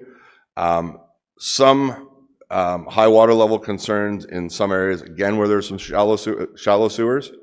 And as such, no specific requirements for upgrades of the Omimi facilities. Now, what does this all mean from a capital cost perspective? I'm glad you're all sitting down. Overall, we're seeing about $1.1 million in infrastructure investment over the next 25 and some odd years. Over half of this cost are treatment upgrades. So your water treatment plants and wastewater treatment plants. And I want to put a significant caveat on that. The actual plan for what upgrades will be recommended for implementation will be subject to these Schedule C class environmental assessments that are going to be undertaken in the next couple of years. So from our perspective, it makes it very, very difficult for us to provide an accurate cost estimate of what these are going to be. It is very difficult. There are wide-ranging impacts that are components that could drive the cost of an upgrade for a wastewater treatment plant. So we've made sure that in these numbers that we're presenting here, we've carried fairly conservative numbers in those wastewater treatment plants, with the expectation being that once greater detail is known about what specifically is recommended in terms of upgrades, that those costs will go down and not up. Oops. So in terms of next steps, we are finalizing the project file report, which will include much more detailed information than what I've been able to share with you today. Ultimately, we'll be issuing a notice of completion to let all stakeholders know that the study is wrapped up and that the project file will be available for a 30-day public stakeholder review. And then ultimately, after that 30-day review, if there are no major objections, the city will be able to proceed to implementation. Simpler projects like sewer upgrades and water main upgrades can be implemented immediately. Some of the more complex works, like elevated storage tanks and treatment plant upgrades, like I said, are going to require a little bit more study and investigation to confirm the exact location or the exact configuration of those facilities. So that's all I had for you today, so I thank you for your time. It's been a pleasure to address you. Thank you. I think we have a number of questions or comments. First, I'll get a motion to receive the presentation. Councillor Perry, Councillor Richardson, and up first, Councillor Richardson. Thank you, and through you, Mr. Mayor. Couple of quick questions. One, I'm sure you have taken this into a context, is the fact that we are hearing more in the development world. Some of our older areas are expanding with ARUs. So does that impact capacity? I'm sure you've taken that into consideration. We have considered it, yes. ARUs are tricky to forecast in terms of where they're going to be built and how quickly. You know, obviously the legislation is changing, and municipalities are adapting. Strictly speaking, an ARU in and of itself does not add a whole lot of additional water demand to a system or wastewater flow to a system. It's one unit, for example. You could have a family of 8 living in one house, for example, and you know, we plan our systems based on 2.5 people per residence, right? So at that fine grain, not a whole lot of impact, but that fine grain many times over can have a measurable impact. So inherently there is excess capacity built into the systems when they're constructed. The recommendation here is that we are accounting for growth based on the design criteria, which is generally conservative, and that the city can monitor the impact of those ARUs in terms of the numbers and where as they occur. And the wastewater models and water models that we've developed in order to help predict the flows and demands through the pipes, those can be updated accordingly and tracked on an ongoing basis. Thank you. And yeah, I'd appreciate it is tricky because we don't know ourselves, but we're seeing more and more of that. And then we're seeing where there has been lots where there's been expansion of townhouses and you've got a corner with a lot more units. And also when you're looking at that new development, these new developers are obviously looking at that footprint is, having more people, you have the ARU, you have your seniors, family members living with you. So it's a whole new model and a train of thought just because of the affordability for families. So it's something we definitely need to consider. And just one more question. What about another water tower on the west side of town for capacity? Is that a thought? In Lindsay, Yeah. we are identifying and there has been a site previously identified as part of a development application in the northwest. And that site is viable based on is viable from a hydraulic perspective to, providing the level of service that's required. There needs to be a process to secure the land and, and whatever else as well. But yes, a second elevated tank in Lindsay. Perfect, because pressure is always a question, so thank you very much. You're welcome. And great presentation. Thank you. Thank you. Councillor Warren. Through you, Mr. Mayor. Thank you for your presentation, and in Bob Cajun specifically, pipes in the ground. So did you look at water flow? In Bob Cajun, it's really hard to tell if there are leaks in the pipes because they flow next to water. So how did you look at that, or did you look at that? Through you, Mr. Mayor, yes. Community of Kawartha Lakes, not Kawartha Mountains. There is water all around these communities.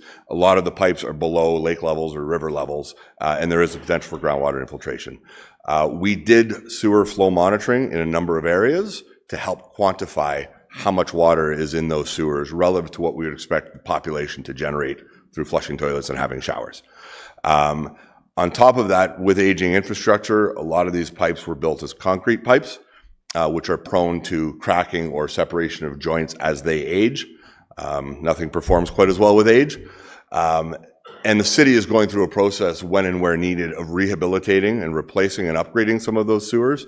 And more often than not, they're now replacing those with plastic pipes, which are a little bit more resilient. Number one, they're new. And then also they're a little bit more resilient long-term to groundwater seepage and infiltration into the sewer systems. Water also? Not just wastewater? Water, in water systems, we're really more concerned about water getting out, leaking out of the pipes. And again, right, and there's a certain amount of what we refer to as lost water or non-revenue water. Typically, it's not uncommon to have about 10%, which covers leakage out of the system, fire protection, theft. There are sometimes illegal connections. So, we did look at water demands across the city. The study was supported by some water demand data. So, we did what we could, to account for that. Wondered if things had changed over the years, how you deal with leakage, that's all. Thank you. Thank you. Deputy Mayor McDonald. Thank you, through you. Yeah, a couple of questions there. Go through a few open houses the last couple of weeks, and the houses that are being built are 3 stories, multifamily units, no doubt, because their units up top are separate, heating, air conditioning, everything, so they're going to be multi-use. Do you look at the houses that are being built on these properties for multi-use, and does that really affect the use of everything in there? So that's one question. Not specifically. We do rely on the city's design criteria. As the city tracks how development is occurring and the types of housing that's being built, there will always be an opportunity to update the design standards as needed to reflect what is being built. We've got a plan in place for where sewers and water mains are going to need to be built. There will be opportunities to refine the actual design of that infrastructure as time goes on as well. There will be specific development service areas defined and specific detailed designs from that. So.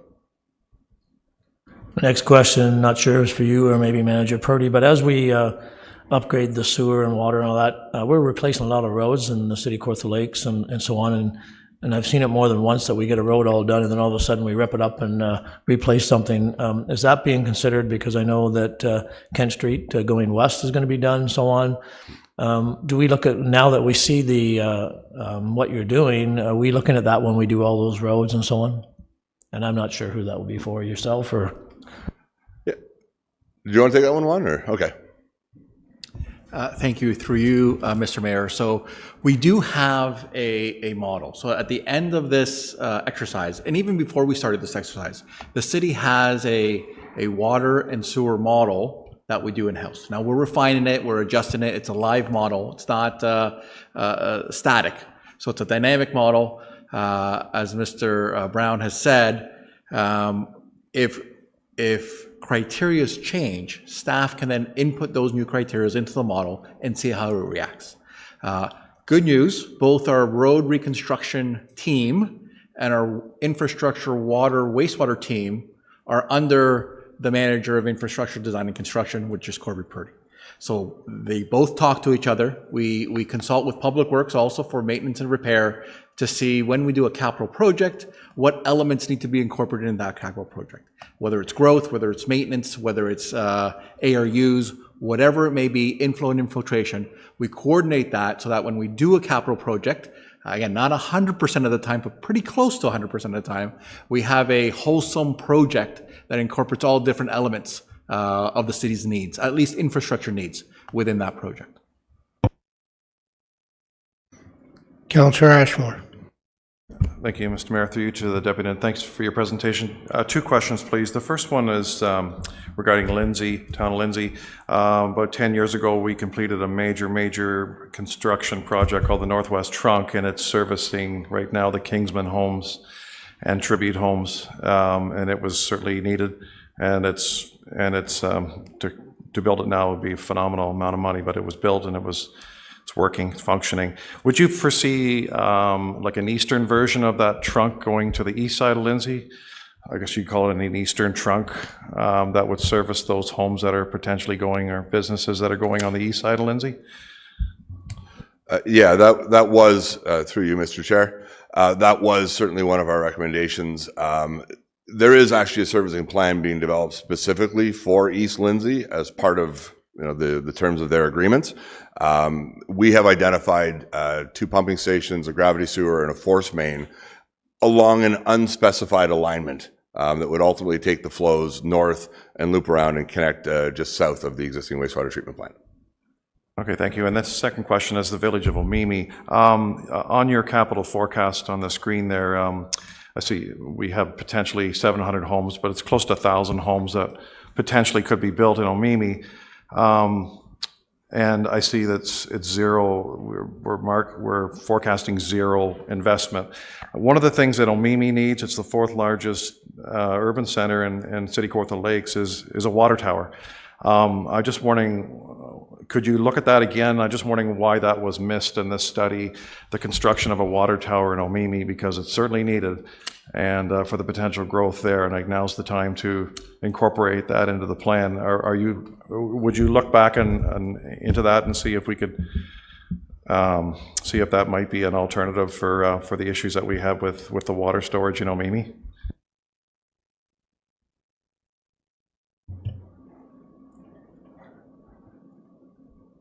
Thank you, through you, Mr. Mayor. So again, when we started the master servicing plan, we don't start from scratch. We have past documents that we rely on, and in particular for Omemee Water, around 2012, 2013, the city did undertake a very specific EA for Lindsay Water. And we looked at the do-nothing situation. We looked at expanding the Omemee system, including towers. We looked at piping in water from Lindsay into Omemee. It was thoroughly reviewed. It came to council, and the recommendation was not to expand water. So in Omemee. So Omemee Water is very specific to one small subdivision on the east side, northwest side of Omemee. The rest of the village of Omemee does not have water, and for various reasons, the recommendation was not to expand water in Omemee, and any future development in Omemee that would require water would be built on either individual private systems or communal systems. So that's the direction we're going. Nothing has changed from that. The sanitary system is village-wide, but the water system is very specific. And it was concluded that the do-nothing option for water in Omemee would move forward. Follow up on that. When that was discussed, it was potentially around $40 million about 15 years ago to build a pipeline from Lindsay to Omemee, but now it would probably be $100 million, so it was cost prohibitive. That was one of the reasons why they decided that, well, maybe we should have an in-house option in Omemee. So I just think that, we shouldn't leave the village of Omemee. It's they're all, every part is important, but we need to look at that, because there's more areas of Omemee, not just the northwest, that's where it's growing. Bromont Homes and other particular developers are going to build, but I think we need to, let's not forget it, Omemee. Thanks. Thank you. Councillor Joyce. Thank you, Mr. Mayor, and through you. Just one question and a comment. The capital cost projections, just to confirm, that's to 2051? Through you, Mr. Mayor, yes, that's the capital cost of all the infrastructure that we've identified as being required to service actually full build out, which is potentially beyond 2051. Right. Okay. Thank you very much. Just wanted to confirm that. My comment is in conjunction with Deputy Mayor McDonald, that the current 2.5 people per home, I think in the near future it's going to be increased, and we have to grapple that and adapt accordingly. Where we get cost of housing, we're seeing more and more multi-generational families in one household. So I think it's the average of 2.5 that's old, and we have to, I don't know what the new average is going to be, but it's probably at least 3 or 3.5 people per household is my guess. Can you comment on that? Through you, Mr. Mayor, yes, I can. 2.3 is a little on the low side, but the city's design standard of 450 liters per person is on the high side. So they do kind of balance each other out. A recommendation to change design criteria is a bit of an undertaking as well. We determined that the combination of persons per unit and liters per person was appropriate. Thank you. Councillor Perry. Thank you very much, Mayor, and thank you for the excellent presentation. If I could just briefly, if you could return to the slide on consultation to start, please. I don't think I have to fast forward, but That's okay.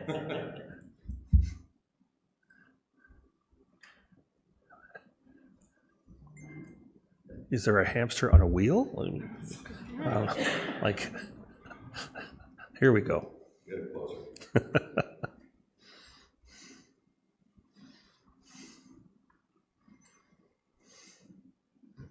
There we go. Oh, almost. There we are. And I just want to commend you and acknowledge consultation of First Nations in this work, which is so topical. Just also as a point of inclusion, Métis people are also Indigenous people locally, separate and distinct from our sisters, brothers, and siblings of First Nations. And so in future, or perhaps now moving forward in hindsight, consultation of the Peterborough Wapiti District Métis Council should be advised. And perhaps the 5 title change to Indigenous consultation, which includes Canada's 3 recognized Indigenous peoples. First Nations is 1, Inuit and Métis people. Well, thanks very much. Just my second comment would be around Fenelon Falls, to no one's surprise. If we could go a few slides towards the capacity numbers, that would be ideal. The current capacity numbers. Because I know the answer to this question, but I keep getting asked, given that there's some misinformation out there in Ward 3. So while I have the data in front of us, the expert here at Council, the current wastewater treatment facility at Fenelon Falls is not currently at or over capacity, is it? It is currently operating. Actually, I don't have that number in front of me. I believe it is not currently at capacity. I believe I see 64%. What do you see? 64. That's 64. Sorry, that is yes. That is the existing utilization. Yes, and the available capacity is 1,800 cubic meters per day. Yes. What's needed for the full build out is 2,704, which exceeds the 1,800, which is why it's in bold red. Thank you. But just here today, publicly, the wastewater treatment facility plan at Fenelon Falls is not at or over capacity. That is correct. Thank you. Thanks very much for that. Thank you. I just have a couple of easy questions.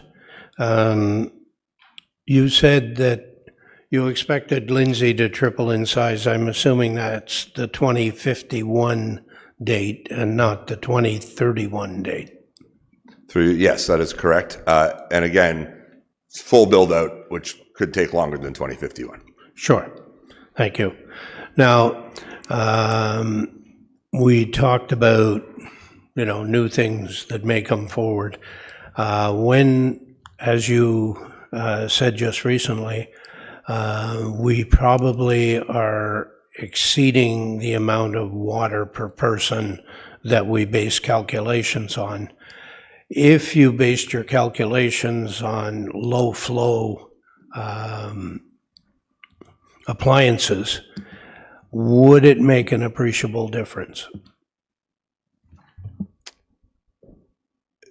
Typically, yes. And so from our experience, most municipalities in Ontario design for a lower per capita consumption or wastewater flow generation than 450.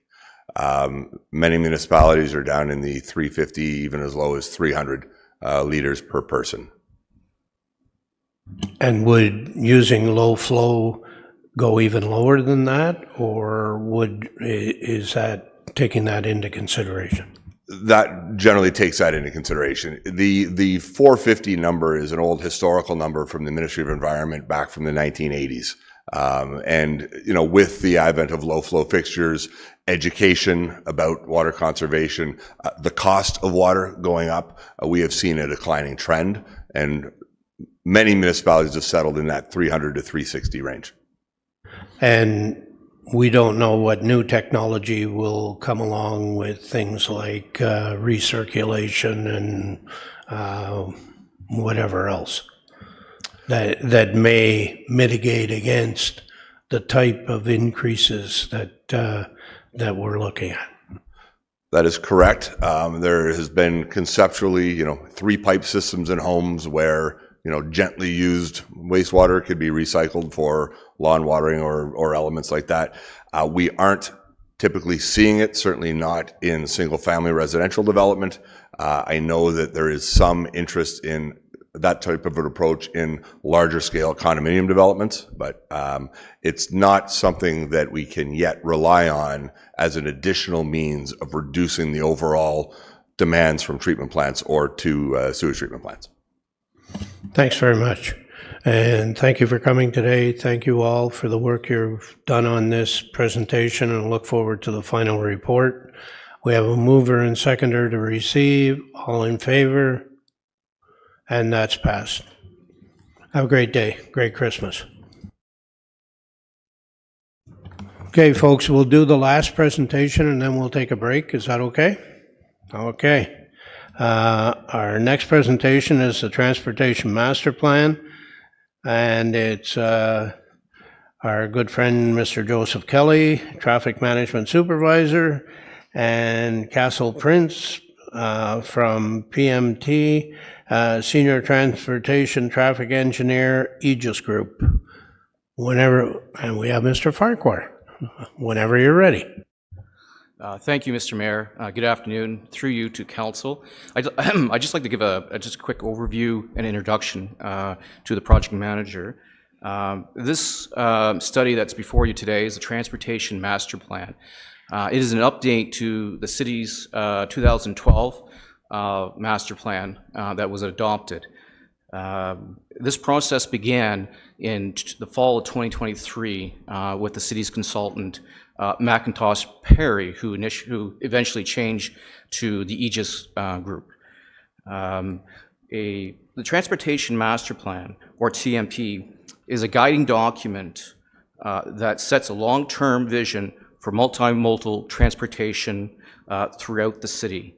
It functions as a master plan, which provides more detailed recommendations and strategies to improve our transportation system up to and beyond 2051. The process to develop a TMP starts with a vision which will guide the review in the current transportation system in areas of improvement. The TMP also reviews best practices and considers emerging trends to identify travel needs for the future. Ultimately, the TMP will identify a series of actions, policies, and programs that the municipality can take to plan for growth and address the multimodal transportation needs within the city out into the future. With that said, I'd like to introduce Castle Prince, who's the project manager for Aegis. Thank you. Mr. Prince, whenever you're ready. Thank you very much. Good afternoon to members of council and through you, Mr. Mayor. My name is Castle Prince. I'm a senior transportation and traffic engineer with Aegis Canada. I will be providing our work on the Transportation Master Plan update for the city of Kawartha Lakes. I do have a number of slides and I hope that I can get through them as quickly as possible. I also believe the council would have the presentation information available for detailed review. Aegis Canada, in conjunction with Concept Dash, were engaged to prepare a Transportation Master Plan update, TMP, for the city of Kawartha Lakes. The previous TMP was completed in 2012, and the provided forecast in that TMP gave analysis to 2031, where the current update will provide analysis and forecasts to 2051. Next slide, please.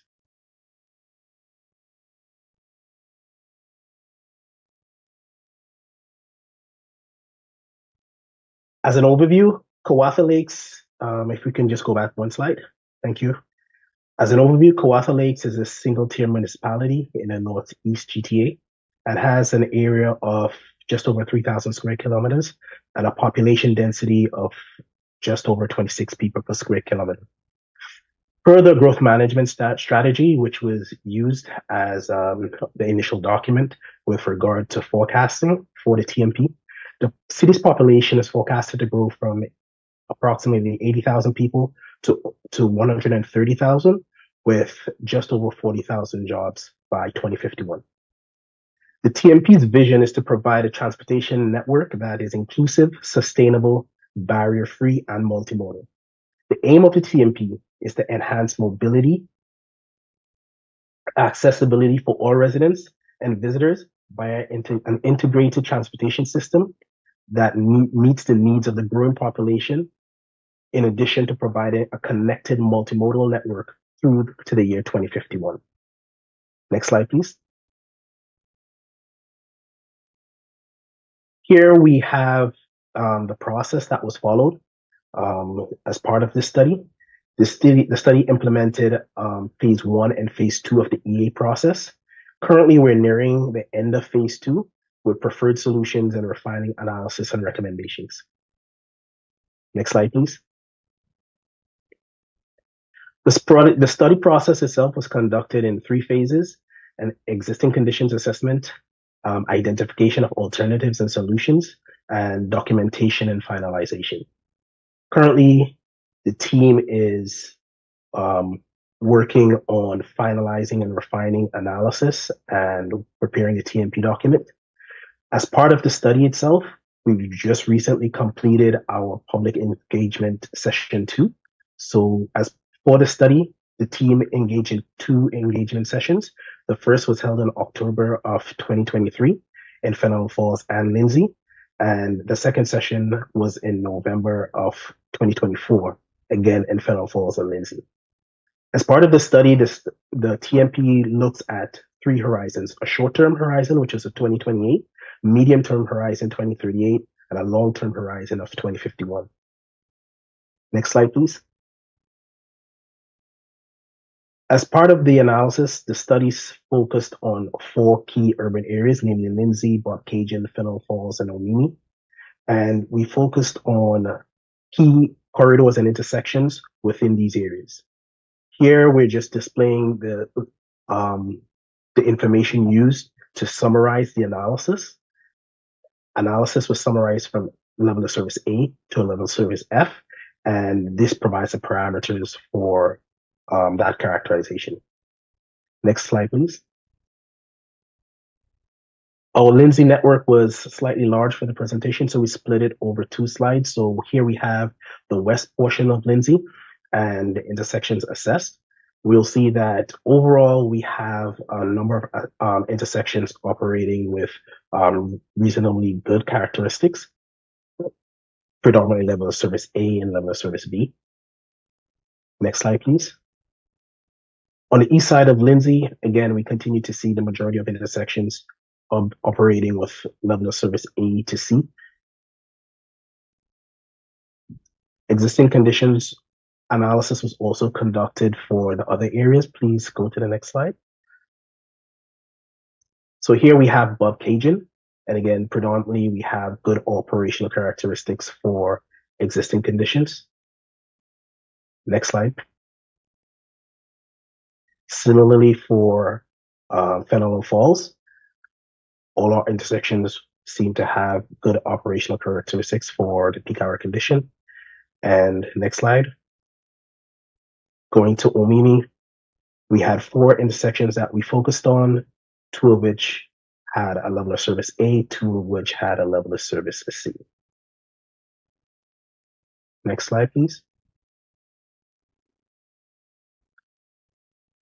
Here, what we've done is that we've identified the urban boundary for the development areas, in addition to the growth areas, development, future development, and M-zonal areas. So for Lindsay, these areas are outlined here in pink. Next slide, please. We have development areas considered for Fennel Falls that was taken into analysis. Next slide, please. This identified the development areas for Botcajan, and the next slide shows areas for Omini. So this information, in addition to information taken from the growth strategy, was used to forecast traffic to 2051 as our ultimate condition for the study. And again, the same parameters used to assess existing conditions was again used for future 2051 analysis. Next slide, please. For the 2051 scenario, looking at Lindsay, again, looking at the west side of Lindsay, we can see that the traffic growth had some impacts to the network. Next slide, going to the east side. Again, further capacity constraints were seen on the east side, identifying larger impacts due to traffic operations. Can we move to Bob Cajun? So in the Bob Cajun area, again, we do have some network impacts, but we did not identify any intersections getting to a level of service F. Next slide, please. In Fenelon Falls, we do have some impacts at the beginning and the end of the network that we assessed. One of the key areas looked at for Fenelon Falls was the Lindsay and Helen intersection. This location was also assessed for a Saturday summer peak. Under the horizon assessed, we can see that this operates with a level of service F, indicating that this location had significant capacity constraint and operational difficulties. If we can move to Omini. For the Omini analysis, we do have locations again at Ski Hill and at Sturgeon on King Street that did indicate capacity constraint. And we did see worsening of operations at the Queen Street intersection. So this analysis was used to identify future recommendations and improvements that would be required. One of the things taken into consideration was strategies and policies to improve the overall transportation network for the city of Kawartha Lakes. One of the key documents that was prepared as part of the TMP is the Vision Zero policy. The Vision Zero policy brings together a number of other policy documents, which includes the goods management policy, waste stop, a reduced speed limit policy, traffic calming, in addition to other policy documents to not mention here, but detailed in the TMP. These policy documents all strive to work together, and under the Vision Zero policy, the key factor here is to eliminate deaths or serious injury on roads. Next slide, please. For the overall study, we looked at 4 alternatives to move the project forward. Alternative 1 was a do nothing. And as part of the do nothing, we were maintaining the current network and planned improvements already identified to be undertaken. Alternative 2 would have looked at a status quo. As part of this, the infrastructural development and expansion will continue at its current pace with some new refined policies based on the previous TMP. Alternative 3 would have focused on a road strategy. So this basically focused on local operation improvements to close gaps, improve safety at various locations, and roads would be prioritized in place of facilities such as active transportation, sidewalks, and multi-use paths, with no additional policies for sustainable transportation modes. Alternative 4, which is a multimodal network strategy, was identified as the preferred strategy. And as part of this strategy, it focuses on network capacity improvements, promoting and enhancing active transportation, transit, transportation demand management strategies. The multimodal approach provides a balance of traditional network and sustainable modes through policy and investment. A preferred alternative for the project, this would advance means of future detailed design, future policy, and future management for the city as a whole. On the left, the strategies, the pieces that would fall into the alternative solution 4 would include transportation, policy, economic, feasibility, environmental and social, economic, environmental factors. Next slide, please. As part of the future conditions analysis identified for 2051, the recommendations, or at least areas within the network that improvements were required, have been highlighted for the 4 key urban areas. Looking at Lindsay, we can see that there are some areas here that work has been completed via the 2012 TMP. We also have work that is currently ongoing based on recommendations of the TMP. And work from the current TMP would further identify locations where improvements are required and necessary. As such, this work was carried forward for the other key urban areas. So if we go to the next slide, please.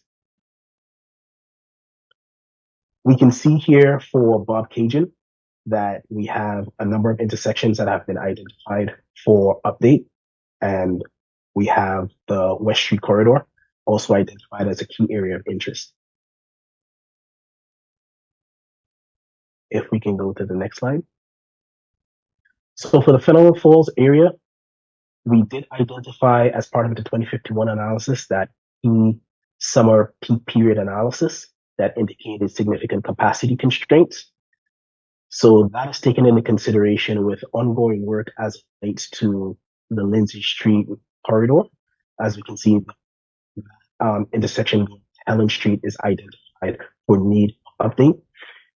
This also gave rise to considerations for other work that has previously been completed, which relates to the need for additional crossing within the Fennel Falls area.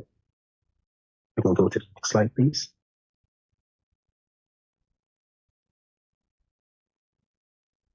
One of these is the Somerville third concession. So as we can see that this area has been identified as it relates to ongoing work for the third concession crossing. Next slide, please. So here we have the summary for Omini, where we've identified the intersection of Ski Hill in addition to the Queen Street intersection. We do have some completed work that is identified along the King Street corridor as well. Next slide, please. Overall, the improvements identified from the 2051 analysis and all the other horizons, when taken into consideration, we've prepared an implementation plan. What we have here is a summary of the implementation plan and associated costs. The TMP in itself, in its full form, would have a significantly increased number of recommendations. So for the short term, we have identified in Lindsay improvements to the Angeline Street and Kent Street intersection, where we've indicated existing movements at the intersection and future improvements required. The capital cost for this is identified as at $1.8 million. For Bob Cajun, the summary intersections that we showcased include East Street at Cedar Lane, Duke Street, and Helen. This has been identified for future signalization, and the cost associated with that is $700,000. At Bob Cajun, East and Boyd at Canal, we have again signalization identified for $500,000. The Fennel Falls River crossing has been advanced, and a study has been endorsed by council, and this study will be undertaken in 2025 at a cost of $1.4 million. And this study will look at the crossing itself and the supporting surrounding network for that crossing. And that is identified as a third concession Somerville crossing. The next slide identifies improvements for the medium and long term. Again, improvements are identified for both Lindsay in the medium term, and again for the long term, we have improvements shown for Lindsay, Fennel, and Bob Cajun. One of the improvements identified, which work is currently ongoing and would stretch into the medium term, would be the Scooga River crossing and associated intersections adjacent to the crossing, which would also require improvement, signal improvements or improvements to lane modification and widening. Under the long term, we do have improvements for the Fennel Falls crossing. So this would comprise of the in-town crossing, and that was previously identified as part of the 2012 TMP at a cost of 15 to 20 million. We do believe some revision would be required to that cost, and that would be further addressed as part of the detailed TMP. In terms of Bob Cage and Romini, signal improvements and lane improvements are identified for some intersections there. So we do have lane improvements in some locations at 265,000, the Duke Street and East Street intersection. A study has been identified for improvement of the East Street and Main Street intersection. So this study has been identified to review operation and geological improvements at this location. And for Omini, we do have recommendations for King Street and Sturgeon for signal timing upgrades at that location, and again for King Street and Highway 7 at Queen Street, and that is identified for signal improvements. Next slide, please. So the overall network recommendations, which will be detailed as part of the study, will look at road network, active transportation, and transit network. The road network would identify improvements as it relates to complete streets, conducting regular safety audits, utilization of traffic collision data, community feedback to inform planning and design for future transportation and infrastructural improvements. As part of the active transportation work, the city's active transportation master plan has been recently been completed, and that work will be used to inform and be included as it relates to development of expanded cycle and pedestrian walkways and networks, first and last mile considerations as well. Transit, as part of the transit network, implementation related to the frequency of transit, service expansion, rideshare initiatives will also be covered, including partnerships with other transit agencies such as Metrolinx. Next slide, please. So the next steps as it relates to the project as a whole would include finalization of the project. This is expected to be brought forward in early 2025 to council for endorsement. A notice of completion will be prepared and submitted. This will allow stakeholders to be notified as it relates to completion of the TMP process and give them the opportunity to provide feedback and comment as part of the 30-day project file review. And the last step would be implementation. As noted, some improvements are already ongoing, and this is taken in consideration based on recommendations as part of the 2012 TMP. And this implementation process will also move forward as it relates to additional studies to be implemented based on what's been identified as part of the study. That is the presentation in its entirety. If there are any questions. Thank you. Let's get a motion to receive the presentation. Councillor Perry. Deputy Mayor McDonald. Questions? Councillor Perry. Thanks very much, Mayor, and thank you for the presentation, the thorough presentation and update. Just very briefly, if you could go to slide 23, please.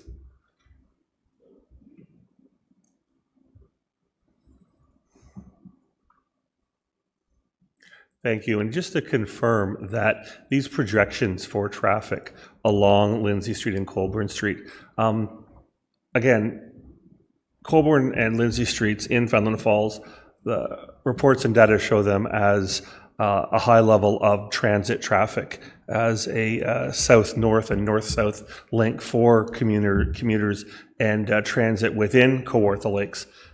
Does this projection include the proposed new northern route at Batto in terms of the expected up to at least 20% reduction in traffic? With regard to that, it does not include a 20% reduction. Okay. What it does take into consideration is the future development traffic from the growth areas on that corridor. Thanks very much. And if you could go 2 more slides, I believe it is, forward. Maybe a few more, actually. I'll say stop, okay? Okay, well, there we are. If you go back 1 more. So from this slide, or perhaps back 1 more if that's okay. Thank you very much for navigating. Can we go back 1 more slide? Yeah, so the second, so the crossing, the new crossing for the Fenland River that's also being proposed, it has here that there was 1.4 estimated capital cost in terms of studying and assessing the options to begin this next year. I don't want to conflate that with the new northern crossing at Batto. That 1.4 for the study assessment of the options, that is indeed for the second crossing, a second crossing of the Fenland River in Fenland Falls. Is that correct? That is correct, yes. Okay, good to know. Thank you very much. Councillor Warren. Through you, thank you for the presentation. In Bob Cajun, you talked about Main Street. Can you go back to that slide, Main and East, or Main 36? I really couldn't read what you had planned for that intersection. I just saw Main Street, so.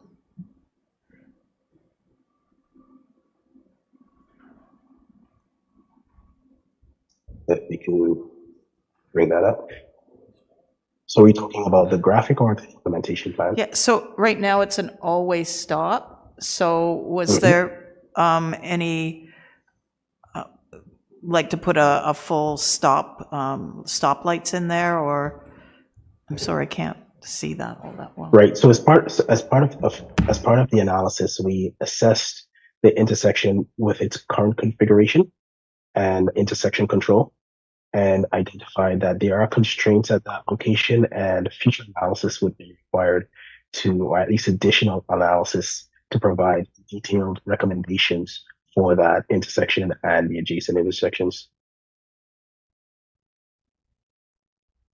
Councillor Richardson. Thank you, and through you. Just a question when we're talking about even our MTO roads. We have, we have 7A, 735, and talking about the impact they've had with traffic volumes, because ultimately those traffic gets into our smaller centers and creates traffic issues. Does the MTO provide you with yearly traffic counts and data so we can manage the inflow that's coming? Because I know that all of us can definitely say that we've seen a significant amount of commuter traffic since the pandemic, because we have a lot more folks commuting to the GTA but living here. And when we look at those, how do we manage some of the traffic concerns that we're having on these MTO roads? For example, Ski Hill Road at Omimi, where you have a bottleneck at Ski Hill and 7. Like, I'm just wondering, I recognize what we're doing internally in our centers, but there's also concerns when you look at the traffic that are coming into the centers because of the MTO roads. And how do we help mitigate some of those concerns? Well, with regard to the MTO roadways, for Lindsay specifically, we actually did take collect traffic data at some of those intersections and fed that into the model, and that will specifically be addressed as part of the TMP in terms of what are the impacts at those locations. With regard to some of the wider areas beyond the study network, say specifically Omimi, where it is that we do have growth on that corridor, we've applied growth based on the GMS, and then secondly based on the development area, and we anticipate that this would capture whatever increase in traffic we do have on the network at those locations, and the recommendations through the study will seek to address that increase. Okay, thank you. And it's as long as we are addressing some of these, because these are our main roads that are leading to the centers that are creating the issues, but there still needs to be some type of traffic management or calming or some type of works that we can do as a city to help manage that, because this is where we get a bulk of our concerns from our residents as well.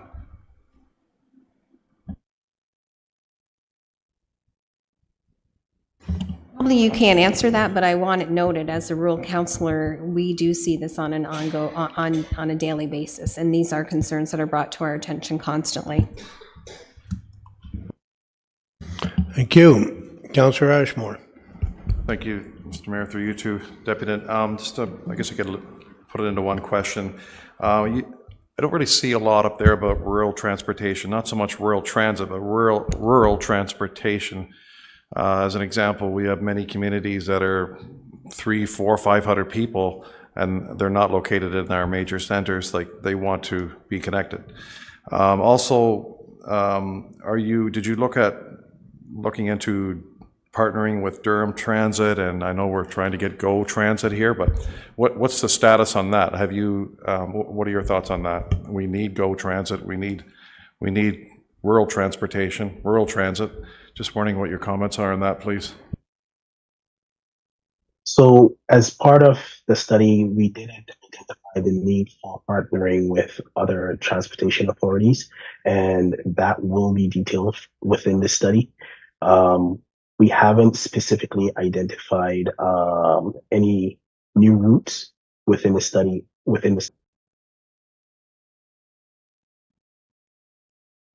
Okay.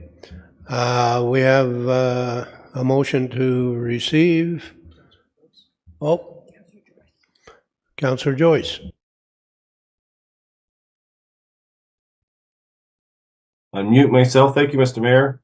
My question is and thank you for the presentation, Mr. Prince. The intersections that are showing a service capacity in the future as we grow, in the recommendations to accommodate this growth, and is roundabouts being proposed when and where possible versus the knee-jerk reaction of another set of traffic lights? In terms of roundabouts, it's something that's been discussed and reviewed with staff. Whereas specific locations, implementation of roundabouts, none have been specifically identified at this stage. However, we will work with staff as necessary if there is detailed locations to be provided, and in addition into the implementation and costing plan, we will look at that as well. Thank you. And can you provide comment on the advantages of roundabouts versus traffic lights? Well, roundabouts there's a process in terms of identifying when a roundabout should be implemented, and that takes into consideration capacity on the roadways approaching that roundabout. Obviously, we want to ensure that you do have a balance of traffic, first and foremost. If it is that you have significantly higher volumes on certain approaches, what would then happen is that would impact the ability of traffic from the other legs to actually gain access to the roundabout. Further to that, the roundabout itself does help to maintain traffic flowing and eliminate the need for traffic to stop, which in itself has queuing issues. It provides the economic impact and environmental impact as it relates to the emissions from vehicles. So those are some of the key things. In addition to the location of the roundabout, one of the key things that would be taken into consideration would be the cost of implementation as it relates to providing a signal at that location. We would also take into consideration the size of the roundabout that's needed based on the approaching roads, and the land to take that would be required to implement a roundabout. So would land to bought, our or is that land occupied? Does it to the city? Those are other factors that would be looked at when deciding whether a roundabout is reasonable or feasible for a location. Thank you very much. Well said. Thank you. So we have a mover and seconder. All in favor? Thank you, and that passes.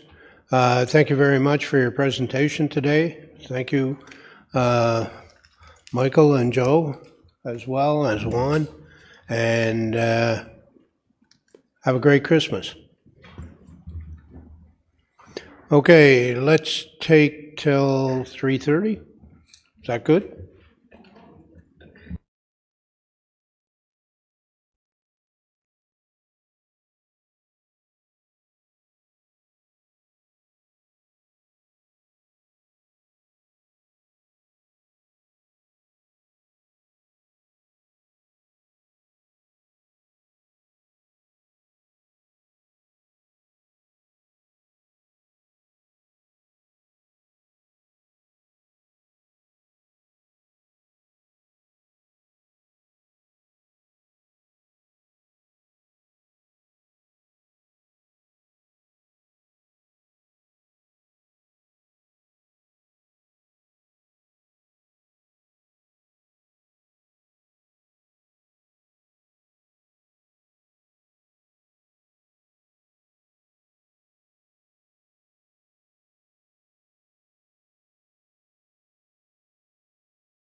Okay, I'll call the meeting back to order.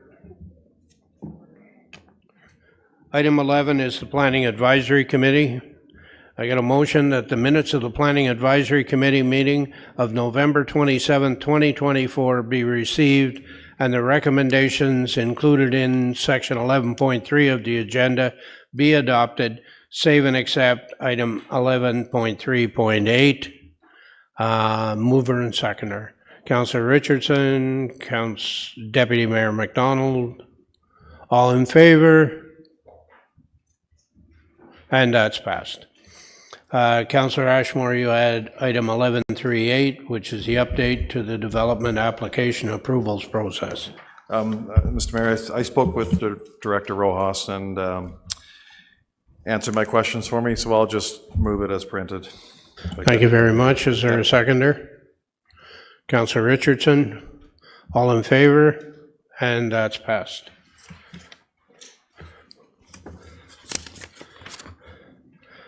Moving on to item 12, which is consent matters, and I believe, Councillor Richardson, you have that. And the extractions I have right now for consent are 12.12, 12.13, 12.14, 12.17.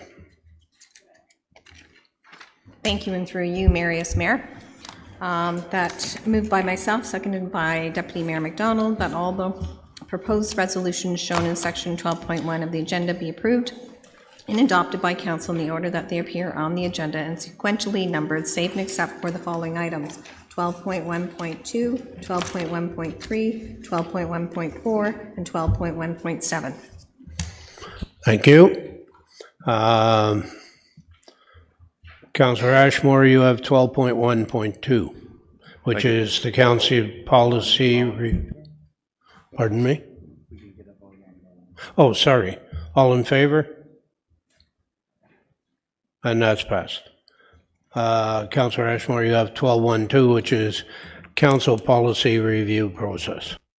Yeah, Mr. Mayor, like I talked to Deputy Clerk O'Connell, and she explained to me what this is. It's basically it's a policy on our policies. It's kind of a, I was going to say convoluted thing, but it's it's complicated in a way. But what my question was, and it's been answered, is that when this will come back to council, any changes that are coming back, and there's going to be a review that's started on the whole process. So all these different policies.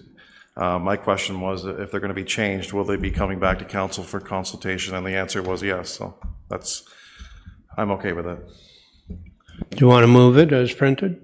I'll move it as printed, yes. Thank you. Seconder? Deputy Mayor McDonald? All in favor? And that's passed. 12.1.3 is the election sign bylaw. Again, Councillor Ashmore, that's yours. Thank you. I talked to Deputy Clerk Watts and explained to me about this.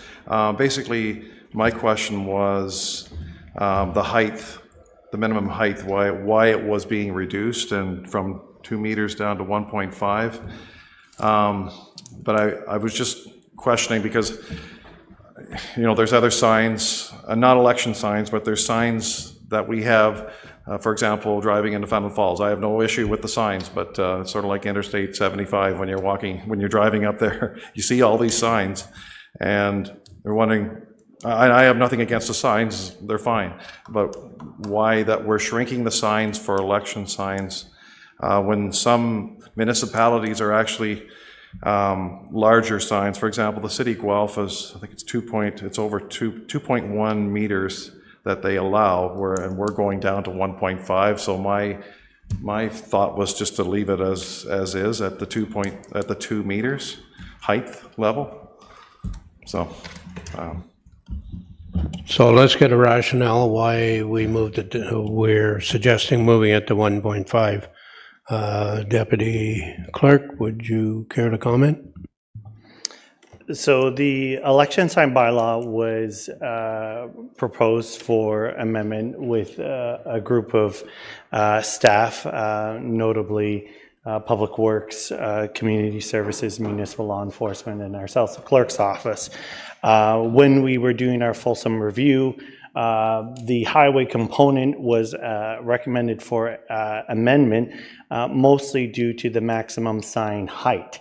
The maximum sign height in the existing bylaw is 2 meters above the surrounding ground, and the proposal that we have is to reduce that to 1.5 meters. To put that into perspective, 2 meters is over 6 feet, almost 7. And it is hard to imagine the eyesight of a driver being able to see above a sign that was placed 2 meters high.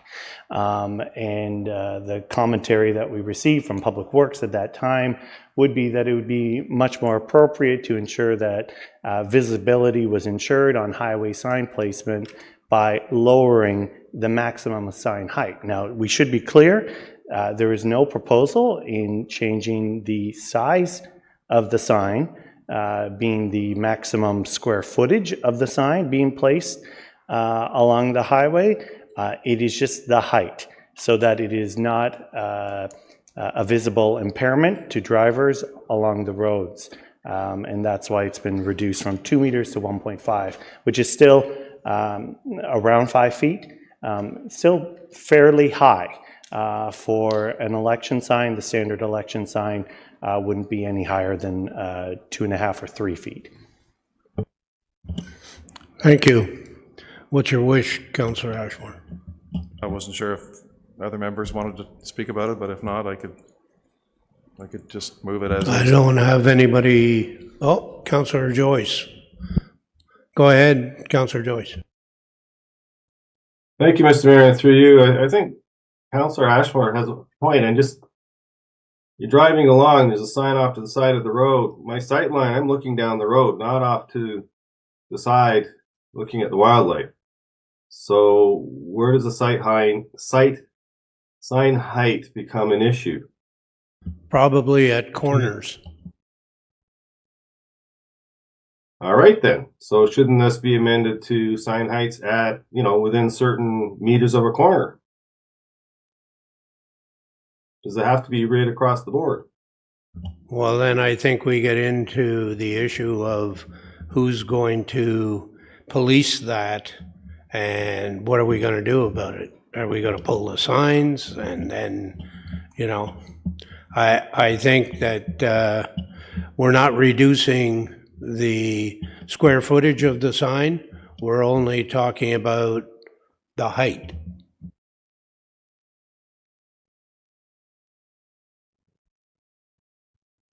Okay. Councillor Ashmore, what's your wish? Well, I'll move that we retain the 2 meter. I'll move to receive it, and then next motion would be to leave it at the 2 meter instead of the 1.5. So let's do the receive first, and then got a motion to receive 12.1.3, the election sign amendment. All in favor? Mover seconder, I guess. Councillor Perry, Deputy Mayor. Sorry, Councillor Ashmore and Councillor Perry. All in favor of the receive. Okay. Now, the follow-up is that the election sign height be left at 2 meters and not reduced to 1.5. Is that correct? Councillor Ashmore is moving that. Do I have a seconder? Councillor Joyce. You wish to speak to it anymore? Councillor Ashmore? I'm fine, thanks. Councillor Joyce? You wish to speak to yes, it? Yes, I will speak to it. I believe we already have election sign rule that they can't be within so many meters of a corner anyways. If Deputy Clerk Joel Watts can confirm that, please. Councillor Joyce, through the mayor, is correct. There is already some extra restrictions about sign placement near corners. What is being proposed here would really be the maximum sign height alongside the standard roads. There are often signs that would be placed within a certain proximity to the roadside ditch or the curb. What is being recommended, though, is that reduction to 1.5 meters, which would be around 5 feet, as opposed to over 6 feet being the 2 meters. And as we said, the rationale is for that visibility, especially in urban areas and other rural areas where signs can be quite plentiful, where they are permitted. And so we want to make sure that visibility as much as possible is retained. Lastly, I do not recall any election sign in the last municipal election campaign that got anywhere near being 6 to 7 feet tall. And I think it would be unusual to have a sign of that height. And that's why certainly it's a fair recommendation, we believe, to reduce it to 1.5.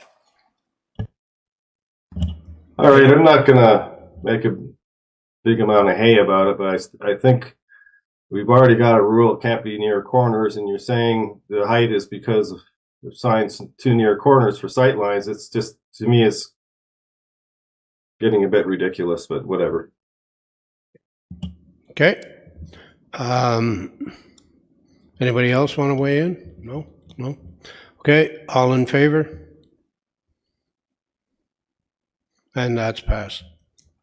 So we'll have to do an amendment for the bylaw. Okay. Yep. Okay. The rest of the bylaw.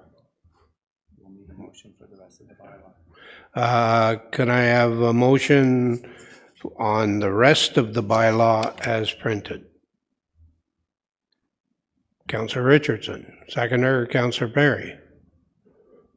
All in favor? And that's passed. The next extraction is 1214, and it's Councillor McDonald on the short-term rental. Yeah, through you, thank you. I think Mr. Councillor Perry's also on that, but I'll go first. A couple questions I have for Manager Sloan. I did talk to him earlier this morning at a meeting, but I think these questions are nice to ask so people can hear them. So the first question is that we have 422 already licensed, and so next year they should be fairly easy and fast to be renewal. Is that correct? Through the mayor to the councillor, that is the hope, that their applications, they've kept a file, and that intake process will be a little more efficient because we won't be searching for documents and having to contact the property or the applicant owner multiple times in that process. So it should be quicker. Thank you for that. Second question is, there's an appeal process. Who sits on that committee, and how long does it take to go to an appeal? And it's kind of two questions there. And can they still operate while under appeal?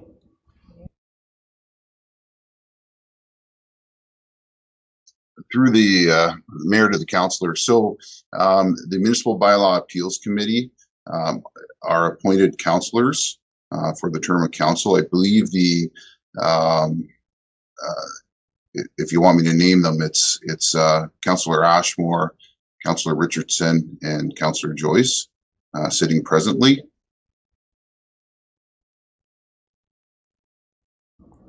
And was there another part to that question? Yeah, sorry? just how long does it take to go through an appeal?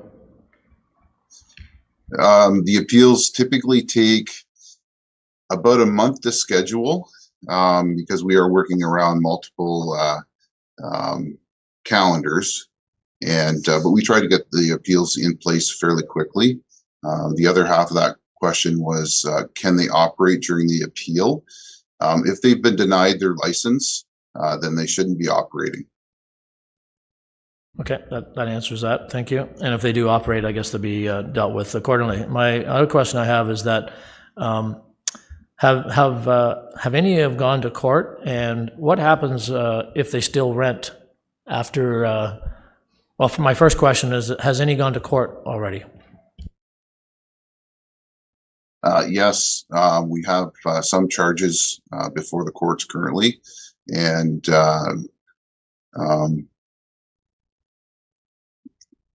I don't really have an update about the status, but we are laying charges. We also, in those situations, they've incurred service fees as well. Okay, and the last one is that as we go through the short-term rental, I noticed that there was an increase on the short-term rental increase. You explained that to me this morning. It was 2.1% because of CPI. I kind of disagree with that right now, and we're supposed to be revenue neutral on this, and at the present time, we seem to be paying the bills and so on. So I'll wait for Councillor Perry, and then I have a resolution to that, but I'll wait for Councillor Perry's if he'll come back to me for a resolution. Thanks. Okay. Councillor Perry. Thank you very much, Mayor, and thank you for the update and the report. Manager Sloan, we've had a lot of conversations in the task force and around this council table around after-hours enforcement. And as we've talked about there last week by email, I didn't see after-hours report mentioned anywhere in the report. So I'm wondering if you could please, first of all, why not? And second, if you could please update us with a verbal report on the number of calls received after hours, i.e. evenings and weekends, and especially because we're going to be looking into the summer and hopefully a brief 6 months, and also the response times in person, as we talked with the task force and in council, for those after hours calls. Thank you.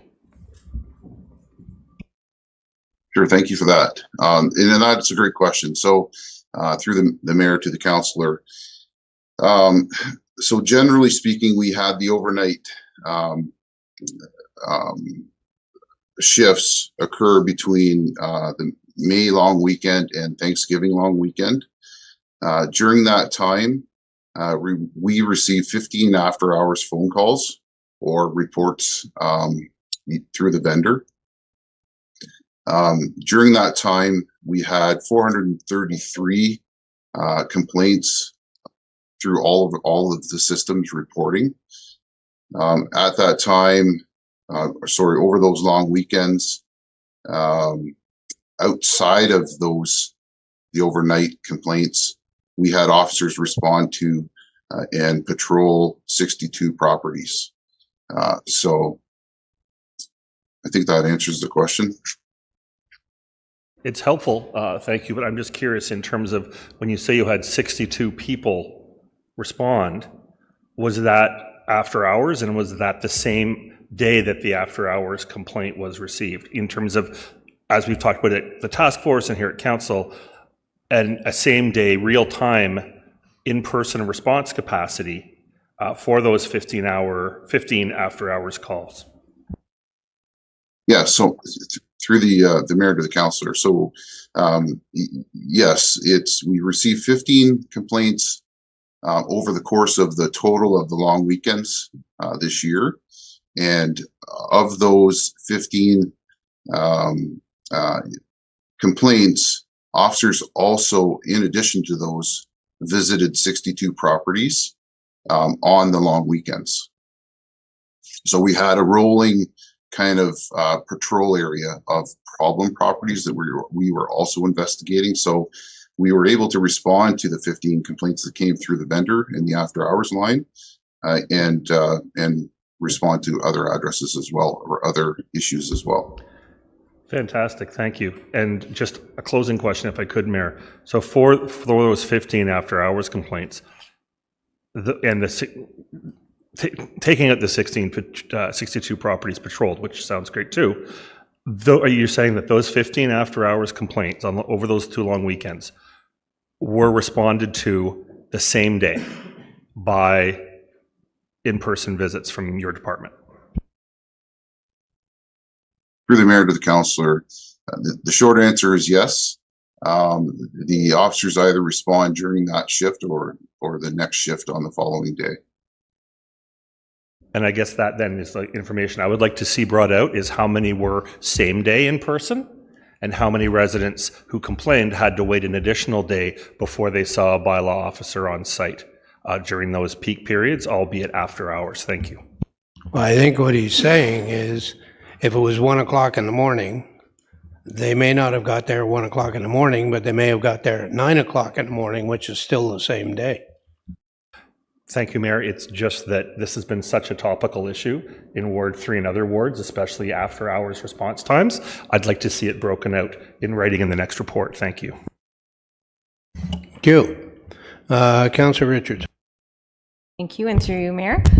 Thank you very much for the update and the presentation. And I do want to recognize, us going through that first year that you had to do some process improvements and changes as we migrated through that first year. And I want to recognize the response that your team and yourself did do, because you were able to get out those licenses in a shorter order, and we appreciate you doing that. If you were just to summarize your first year, can you, in a quick sentence, what was your biggest challenge this year and what was your biggest win?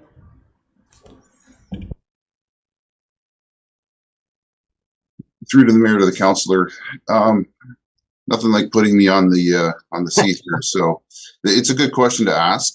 I think probably the biggest challenge was the processing of the applications. So many applicants applied with great intentions, not realizing that there was deficiencies on their properties, or open building permits, or things that, some paperwork that needed to be caught up on. So that process created a bit of a pinch point. And I think that we were able to overcome that by giving conditional license to some of the minor issues that we could recognize very quickly. From that, we've had great engagement with staff. I think I'm quite proud that to say that we have weekly meetings and bi-weekly meetings with an expanded group, and we've done that for the entire year just to kind of have touch points. And I think we've been successful. Well, thank you for that synopsis. And I do want to say too that obviously we are still learning through this whole process, and we will continue to learn because dynamics do change. But on that note, I have had some heightened epic issues this past summer, and you and your team has been very responsive, and you should be congratulated for that. And the residents are very pleased as well. Thank you. Councillor Ashmore. Thank you. Through you to Manager Sloan. You've answered a lot of great questions here. Now, we talked about response time. It was touched on. I have two questions. The response time, do you have have you worked out thus far a defined turnaround time when a complaint is lodged and then when an officer goes to a location? I know every location is different geographically and whatnot. But and depending on how much work has to be done in the file, but do you have are you defining like a standard of service, a response time yet on these calls?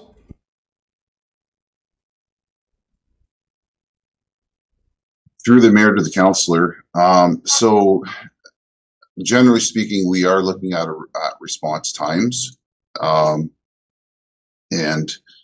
just from the standpoint of engagement through the vendor, the response time is immediate. So the resident is engaging with somebody in real time, explaining the issue. And if, for example, if in the scenario, the property owner is licensed, the vendor will call the property owner right then and provide a cautionary response. And then that will trickle to the officer the very next day for a follow-up response. Okay, thank you. And lastly, when we do the applications, you get all the information together. Do Do you correspond with MPAC, the assessment of the actual building itself, the residents?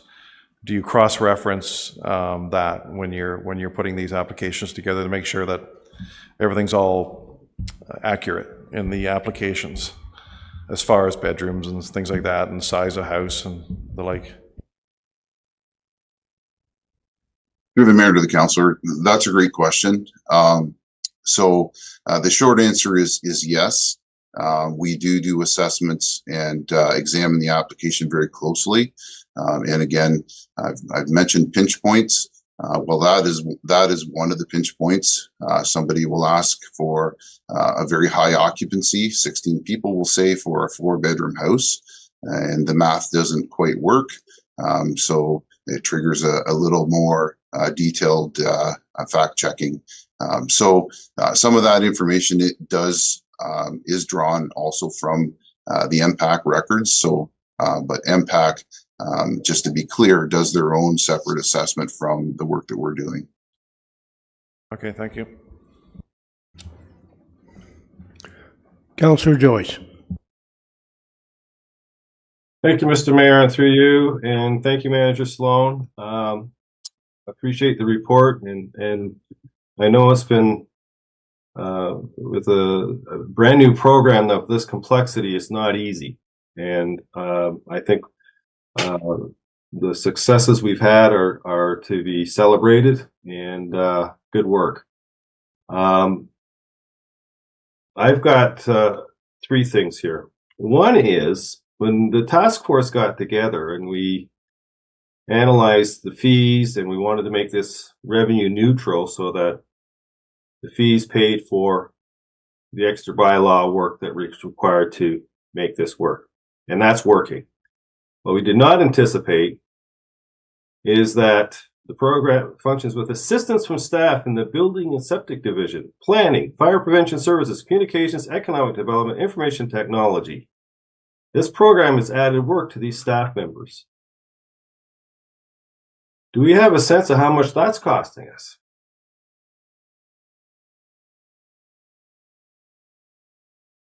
Through the mayor to the councillor. So yes, that is a very good question. And we haven't fully analyzed that yet. I'll speak generally because I don't manage the other departments that are providing assistance to the program. But I did previously report to council in my initial, one of my initial reports that that would be a consideration that council may have to look at in the future as the program becomes more of a permanent, out of these sort of growth phases. There may be expansions that staff expansions that are needed in bylaw services generally, but also in these other divisions to help address the work that's being done. Thank you. Well, I'm definitely concerned there, and I would like to see a report from these different divisions, what it's costing them to support your, bylaw in supporting this STR license process. There's a cost there. We need to cover that cost as well, but we don't know what the cost is. So if we can get those answers, would be phenomenal. Be great. My second thing is the 270 properties. Now, we've talked offline. I know that in the quiet period, you're going to be a little more aggressive getting proper licenses from these properties. You note here that they're not receiving complaints, but I think we both know that doesn't matter because this program has unearthed unsafe, fire hazard bedrooms or overloaded septic systems or parking capacities nowhere near what's needed.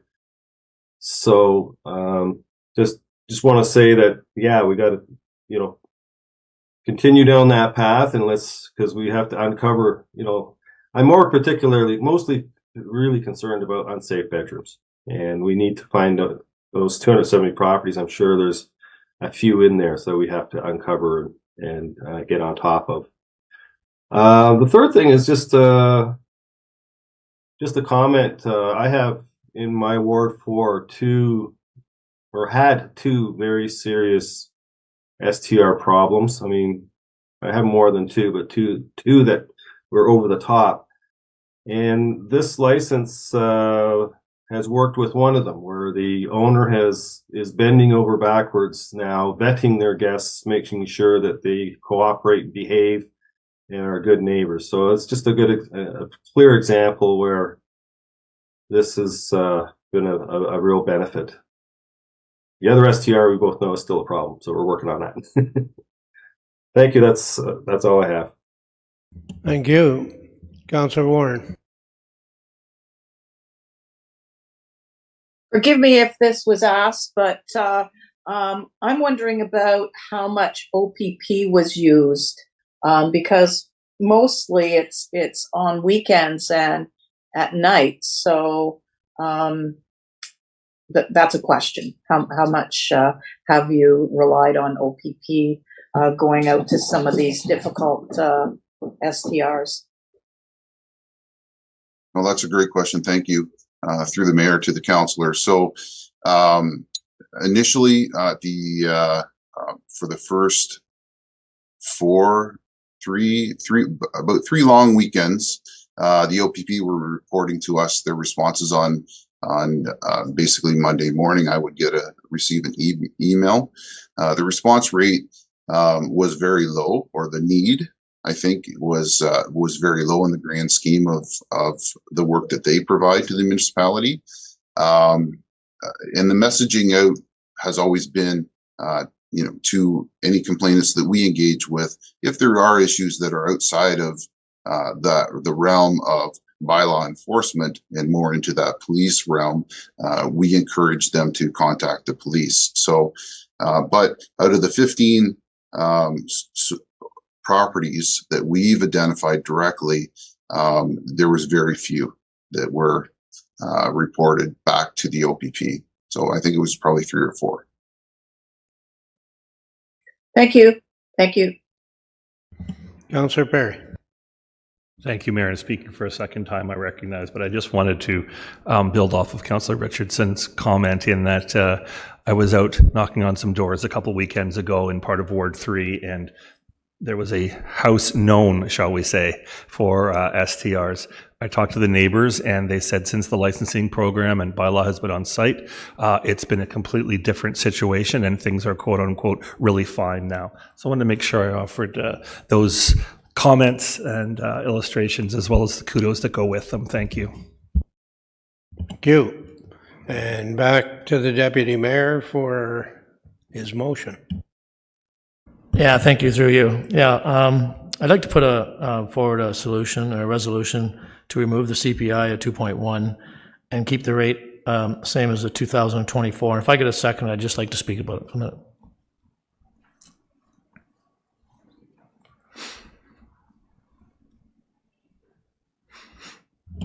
I'm being told we already approved it at the last council meeting when the fees bylaw came through. So if I want that changed, then I have to bring a memo? Yes, we'd have to bring it back in the new year. Okay, we'll discuss how that gets done.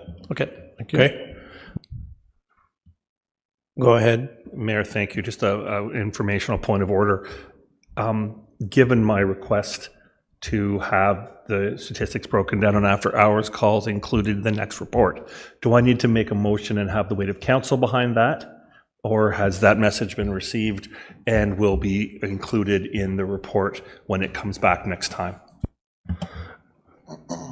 Manager Sloan, I'm assuming you heard what was asked and it will be incorporated? Yeah.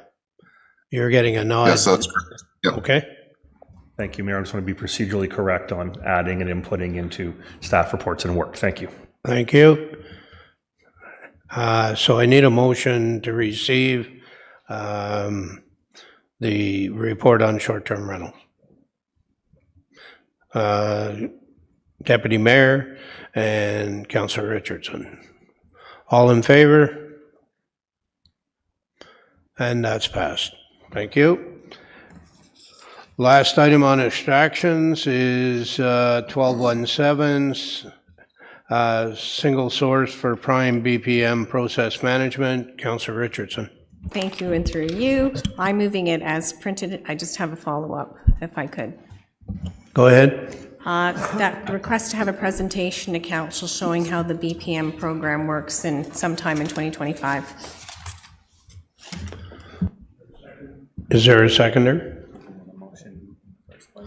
The motion is that a report come back to council. Presentation. A presentation to council on the, what's it called? Showing how the BPM program works. Okay. Sometime in 2025, time permitted. And what's your timing on that? Q2, if possible. Q2, okay. And your seconder was? I don't know. Councillor Ashmore. Did you want to talk to it? Can I just give a brief overview, if you don't mind, just quick? I read through the report and reached out to Manager Stonehouse as I was completely intrigued with how this business process management actually worked. And to actually say it was super cool would be an understatement for sure. And I think, you know, it looks at citywide processes and how it helps city staff with various measurements, tracking resources, streamlined processes, development of journey maps, more. And I just think there's a lot of value if a presentation was given to council to understand it fully. Thank you. Councillor Ashmore, do you want to talk to it? No, I'm fine. I'm good. Hopefully see this report soon. Thanks. Thank you. All in favor? And that's passed. Thank you. And well, I think it was. We didn't get a motion.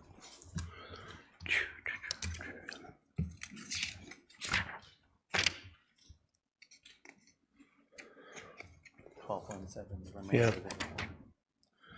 So do you want to move 1217, the remainder of the report? Yes, I will do that. Thank you.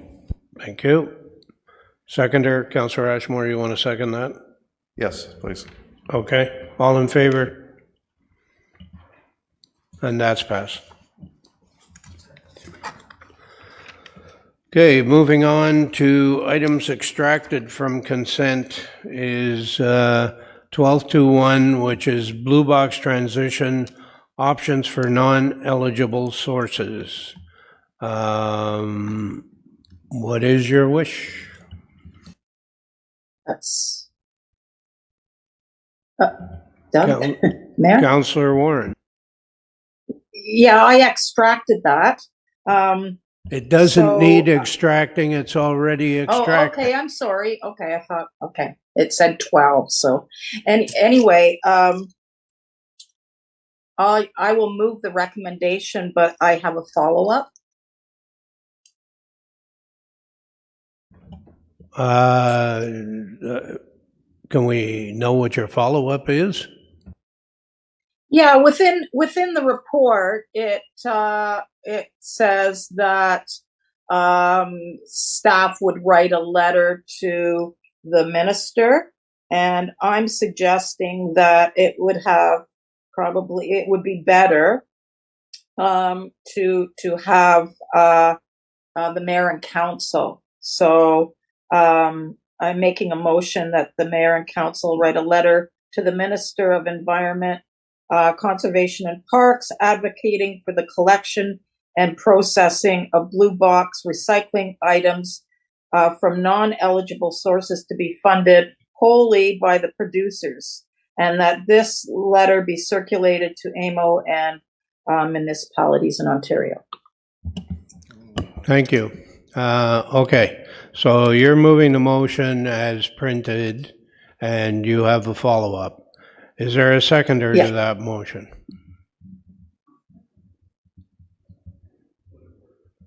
Yeah, point of order, if I could, Mayor.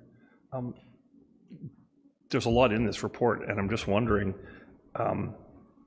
maybe the motion could come at the end once we've had a chance to understand and discuss the Now is your chance to ask those Of questions. adopting the report. Like, all I'm doing is getting a mover and seconder, and then there's a discussion. All right, so is this to receive, or is this on the councillor's motion? Or does it matter? No, it's just on what's printed as the Okay. motion. Thank you. Thank you for that. Okay, I appreciate it.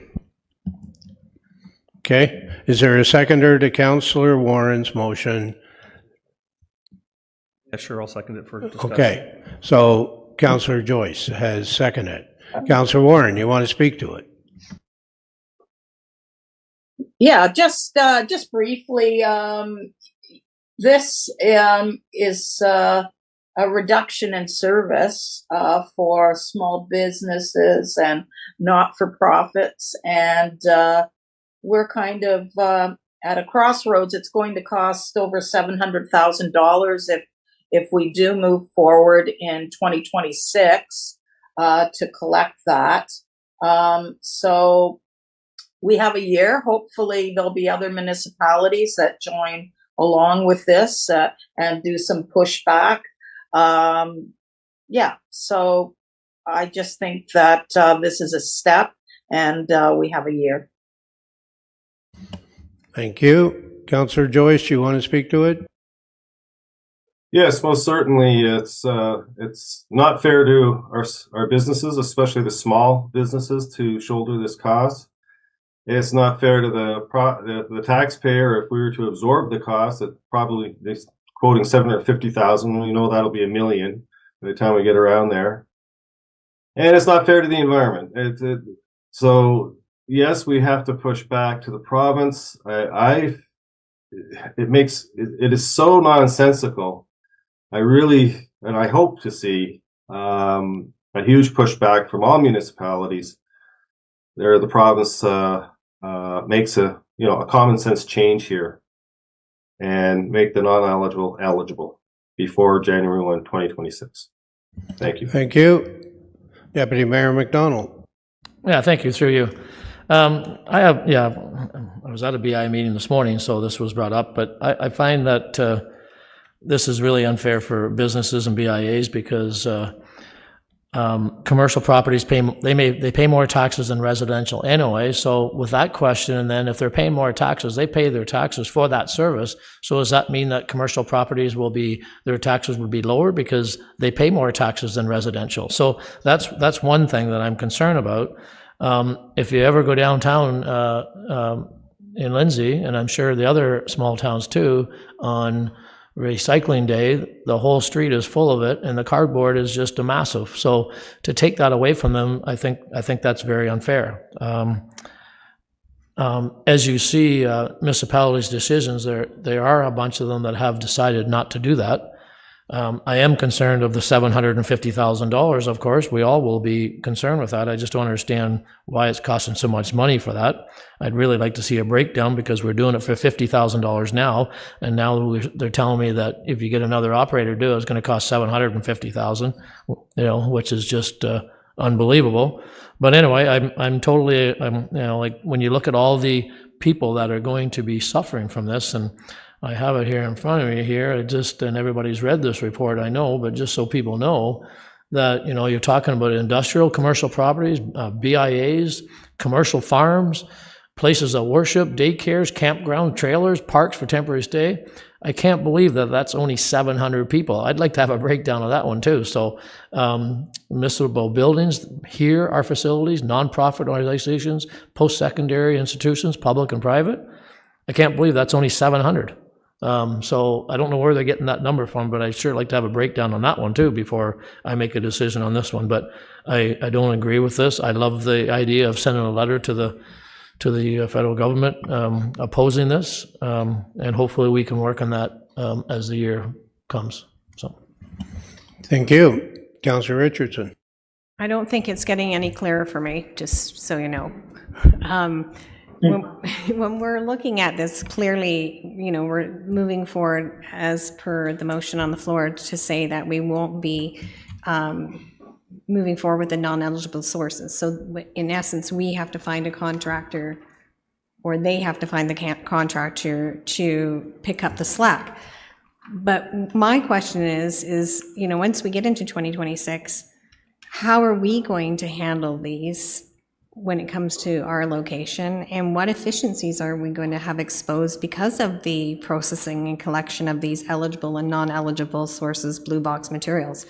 And if so, what kind of budget is it going to take if we, make that decision in 2026? Like, we're giving a window of a year's notice basically made on this report today. It is so one-sided and the other-sided. There's nothing in the middle to compromise on this one at all. And I mean, I'm struggling even making a decision today, to be quite honest with you. Thank you. Let's, hate to put you on the spot, manager.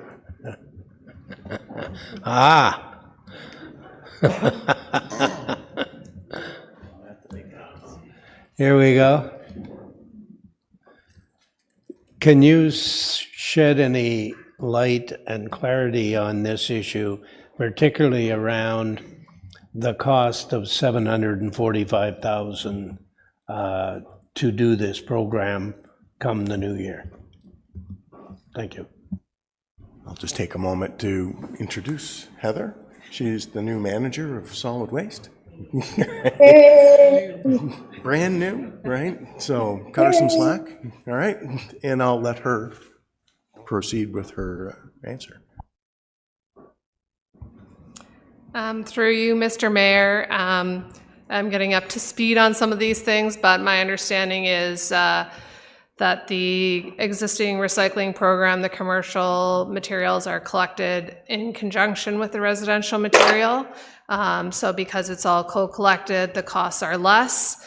And when the materials have to be collected on their own throughout the entire municipality, that is the resulting increase in cost. So the cost associated with a truck just going to collect separately all of the commercial materials is the additional cost. The other item that I wanted to mention was the 700 eligible sources. So we did have an audit completed, and that is the number of non-eligible sources that participate in the existing curbside program. So the other non-eligible businesses would have their own private collection services already in place.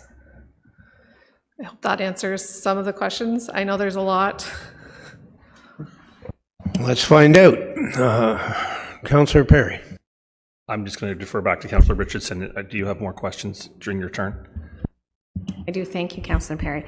So let's be specific when we're communicating this to the folks that are listening today, and what's going to come out of this is a change, a regulation change with the blue box, which is downloading those changes to the municipality.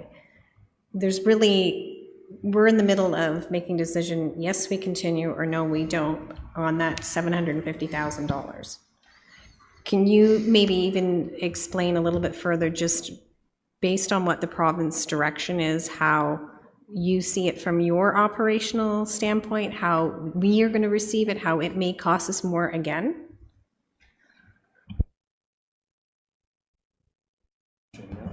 Director Bogaboom, did you want to weigh in? Through you, Mr. Mayor, I think in a nutshell, the bottom line is that the province took over the recycling for residential, and the city is no longer paying the residential recycling fees.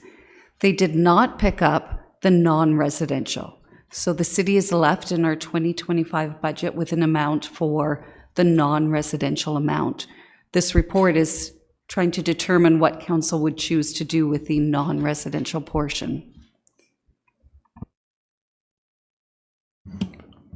When the province chose to pick it up, was there a savings for us? Through you, Mr. Mayor, when the province picked up the recycling, we also implemented SSO at the same time. So in the 2025 budget, you have the disillusionment or the dissolving of the recycling contract, but you've replaced it with the SSO contract. Thank you. Councillor Perry, I think you were next in line. Thanks very much. Just a few points of clarification, if I could. The word producer in the report, does that refer to the producer that has made the product, the plastic or the paper that needs recycling, the company at that beginning end? Or is it the producer that has decided to recycle this item, i.e. a milk carton or a wine bottle? Through you, Mr. Mayor, the producer is, there's actually a series of levels of producers in the regulation, but the producer is the person who is generating the material. So whoever is creating the packaging that needs to be recycled. Okay, so who's creating the actual material? Yeah. Okay. Or distributing it or selling it. Okay, so for the purposes of this reported memo, I'm not a producer when I put something in my recycling bin in Fenland. Thank you. That's a key distinction for me. Thank you.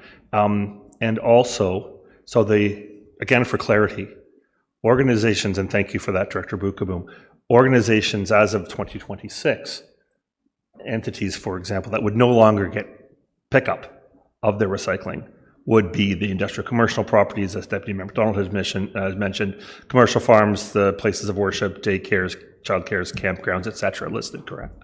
Correct? They're out. That's correct. Okay. Yeah, and the recommendation of the wording, well, the wording is quite strong, right? It's quite clear, rather. You know, that as of 2026, the recommendation is those folks, those sources would not receive curbside collection anymore. And for us to make a decision on that today, especially with, as Councillor Richardson had mentioned, without more information on options, I'm certainly not comfortable doing that. And as a point of order, if we choose not to, we can always bring this matter back or ask for more information and have it revisited at another time when we have more costs, more options in front of us. I simply don't think that today is the day to decide on the information ahead of us. I think we have to give recycling services away from those people that have been receiving it to date. Thank you. I think we have to give those folks a year's notice. But with respect, Mayor, a year's notice of what? That we're not picking them up. But I don't think we're convinced then, that, at least I'm not convinced that that has to be the only option done today. Okay. Deputy Mayor McDonald. Yeah, through you, Mr. Mayor. Yeah, it's fairly confusing for sure, being that we have to make a decision on that, because I understand that they do need a year to contract this out. But just one question. We pick it up now in the same truck, okay, cardboard, whatever, and it's cost $50,000. Why can't we just continue doing that? Whether the federal government says that they're going to be, but we're still going to put the plastic in the same area, and that, why can't we just continue doing it?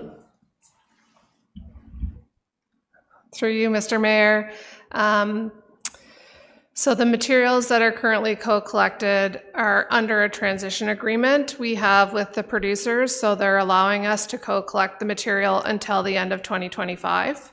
But they have notified us that starting in 2026, they will no longer allow us to co-collect the material. So their contracts will be their own contracts, and they're no longer going to have a transition agreement and allow us to co-collect the commercial or non-eligible recycling with the residential eligible material. Find somebody else. That's where the 700. Find somebody else that can collect it at the same time. Like I know we have contracts with these people, but can they just change the contract and say they aren't going to pick it up? I don't believe it's them that's saying it. It is the producers are paying for the household, and they say they're not going to pay for the organizations, and they're not going to allow you to collect and mix them. They want them separated. So we have to collect separately.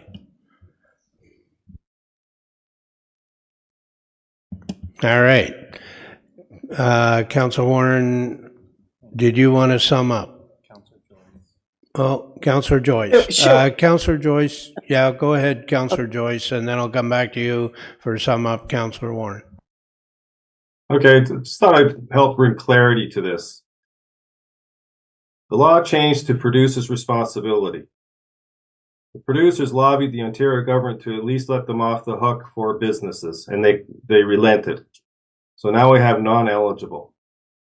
So now we have a truck, say, coming along Kent Street, picking up recyclables for the apartments up above, but refusing to pick up recyclables for the businesses below. Miller is refusing to pick those up, the business recyclables up. They even refuse to accommodate it within a contract. They want a separate contract, hence the $750,000 to send a separate truck down Kent Street. So that's what we're faced with. So the decision today is, do we spend, give Miller another $750,000 to send a second truck? I mean, the whole thing is just silly. Or not. Businesses still have the option of getting their own pickup, contracted, or taking the recyclables themselves to the dump and paying tipping fees. That's where we're at. And that's why we have to really push and lobby the government to change this. It's a ridiculous policy. Councillor Warren, did I capture that in a nutshell? Yeah, through you, Mr. Mayor, absolutely. We talked about all these facets at our Waste Management Committee, and we're kind of, unless we want to spend $700,000 with Miller, that's going to start in 2026. So we do have a year that we will be picking up. Miller will be picking up small business and not-for-profit. So there's a year. The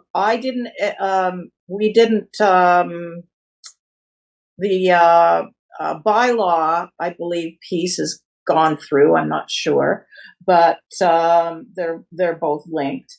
I was talking to Brian Robinson before, I guess he left, and really needs to get this done. However, I don't like it. That's why I made a motion to write the minister. And I think more municipalities will get on board and say this is ridiculous. It's a waste of energy. Recycling could be thrown in the garbage. It's going to impact our landfill capacity. There are so many bad things about it, but I think we have to move forward. Does that sum up? Yeah. Okay. So let's do the motion as printed, and we'll come back for your follow-up. And we don't usually do it to all municipalities. We send it to the minister and AMO, and then AMO. Okay, that's fine. Whatever. Okay, so yep. Your motion is as printed, and Councillor Joyce seconded it. All in favor? Yes. Point of order, if I could. Aren't there two motions here? One to... Okay, we have to do this one first. Yeah. What if we don't like what's printed in addition to what? Will we have time to address that? Pardon? Okay. It just, again, I made my point around, I don't see why we have to decide this today without more information. So I'll make a motion after Councillor Warren is done, but I guess I can't because it's already been adopted as printed. This one really, I'm feeling really strongly that there are options here we're not considering and don't have before us. It senses to me in my gut that this is one of the ones that over time, a few more months, more information on the costing, on what's going on could come forward. And then we can bring it back. Those are the magic words. Okay? Yeah. All right. So the motion on the floor is as printed. All in favor? And that fails. Yeah. Okay. So the motion fails. We're not doing anything. Well, hold on, Mr. Mayor, through you. I still think it is prudent to listen. Well, I already said what my motion is. I think we do have to lobby the government, and I think we have to send letters and send them through AMO or whatever, to change this. So I think what has to happen is we'll need something to come forward to council in January, suggesting that we send a letter to AMO and the minister, suggesting this has to change. But what's happened here now is you are not going forward with collecting this, so we need to advise the BIAs, et cetera, that as of right now, in January 1st, 2026, it's going to be on them to get rid of these. no, We didn't make that resolution. no. Well, what, you're not making the resolution to continue picking it up. What are you going to do? No, point of order. I'm trying to, a point of order, I'm trying to make a resolution that we at least send a letter.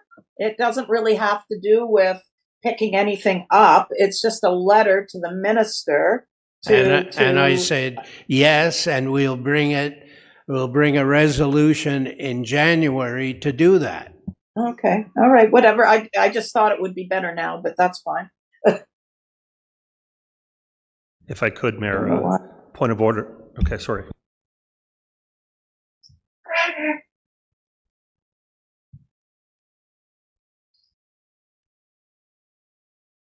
So I need a motion to receive the report. That's a good place to start. Nothing else, just receive the report. Yeah. Councillor Richardson, Deputy Mayor McDonald. All in favor of receiving the report? There we go.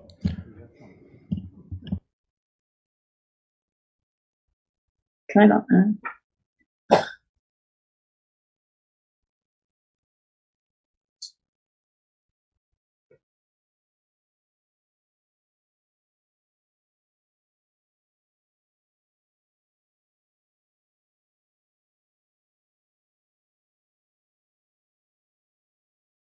Because we need to plan if they're going to direct. You want me to? Go ahead.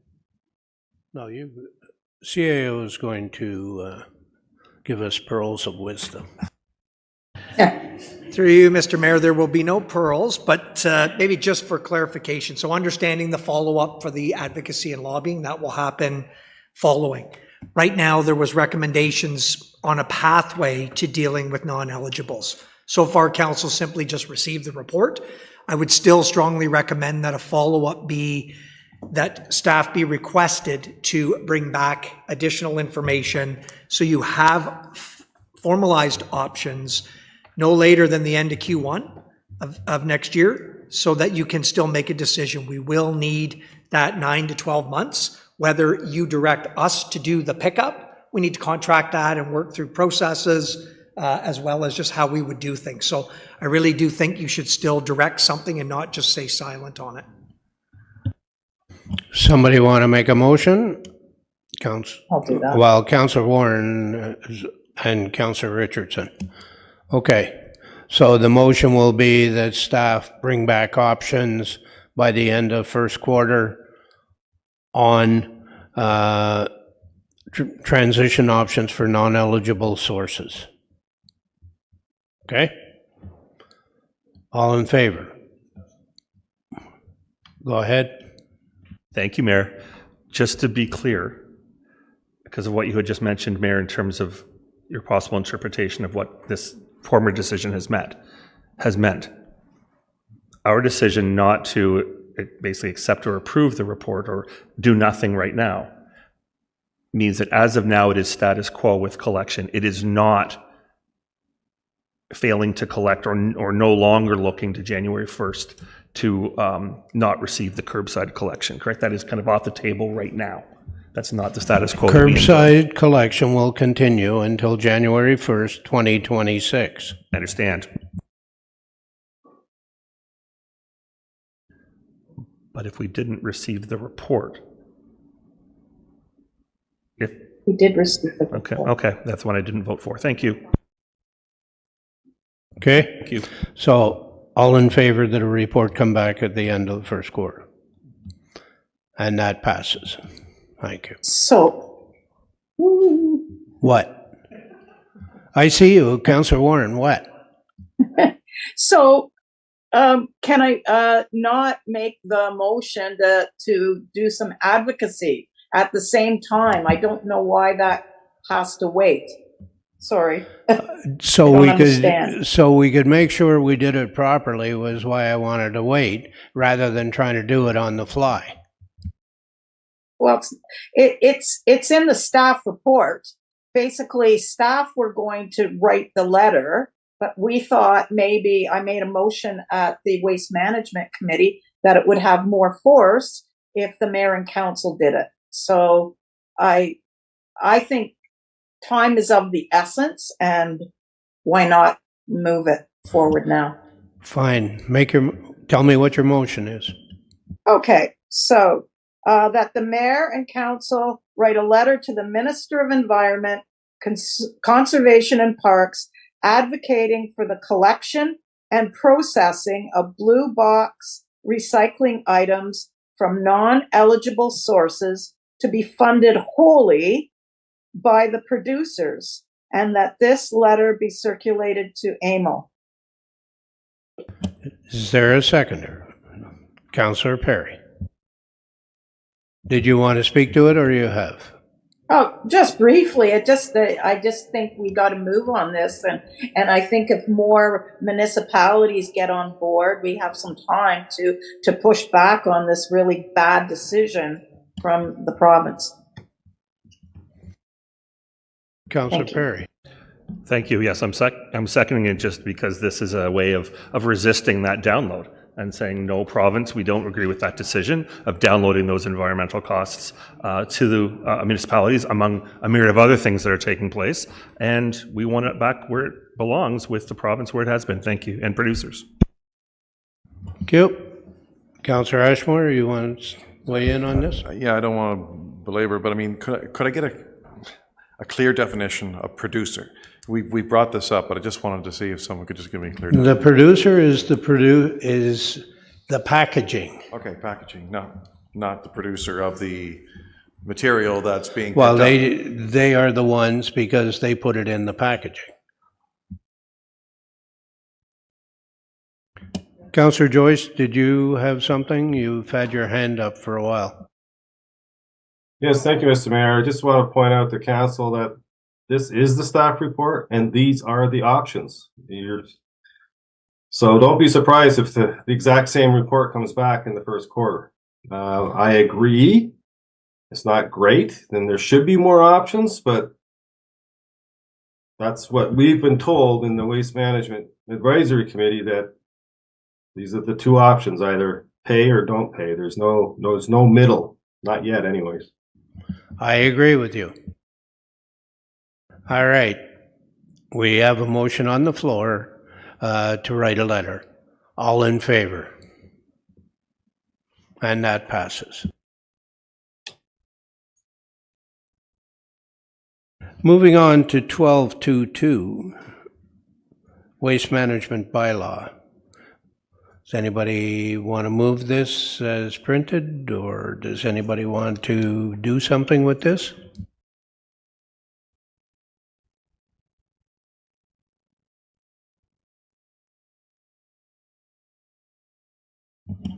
Councillor Warren. So I'll make a motion that we adopt, move the recommendations. Part of this bylaw is also the SSO. So I've been told that it's imperative that we should move it at this meeting.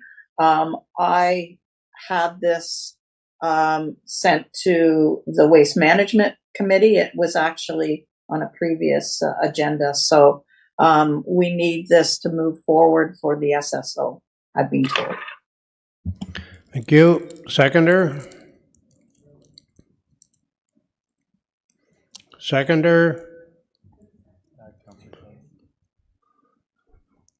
Councillor Joyce, okay. Did you want to speak to it, Councillor Joyce? No? Okay. Deputy Mayor McDonald. Yeah, thank you, through you. Sorry for all the confusion and everything, but if we pass this bylaw, does that not just tell us that we passed a bylaw and we have to go with what the bylaw says? Because I had that issue just prior to this. That bylaw was passed a couple weeks ago and I couldn't do anything. So if we pass this bylaw, that means that we will have to go of what it's actually said by January 1st. Is that true? I don't think one thing has anything to do with the other. They're separate? Separate. Okay, thanks. Thanks for that clarification. Anybody else? All in favor? And that's passed. We have no petitions. 14.1 is a memorandum regarding a councillor appointment to the Development Charges Task Force. Can I have a motion to move that recommendation? Deputy Mayor McDonald, seconder. Councillor Warren. All in favor? And that's passed. Councillor Perry, you have the bylaws, and we have to extract bylaw 15.113, the election bylaw.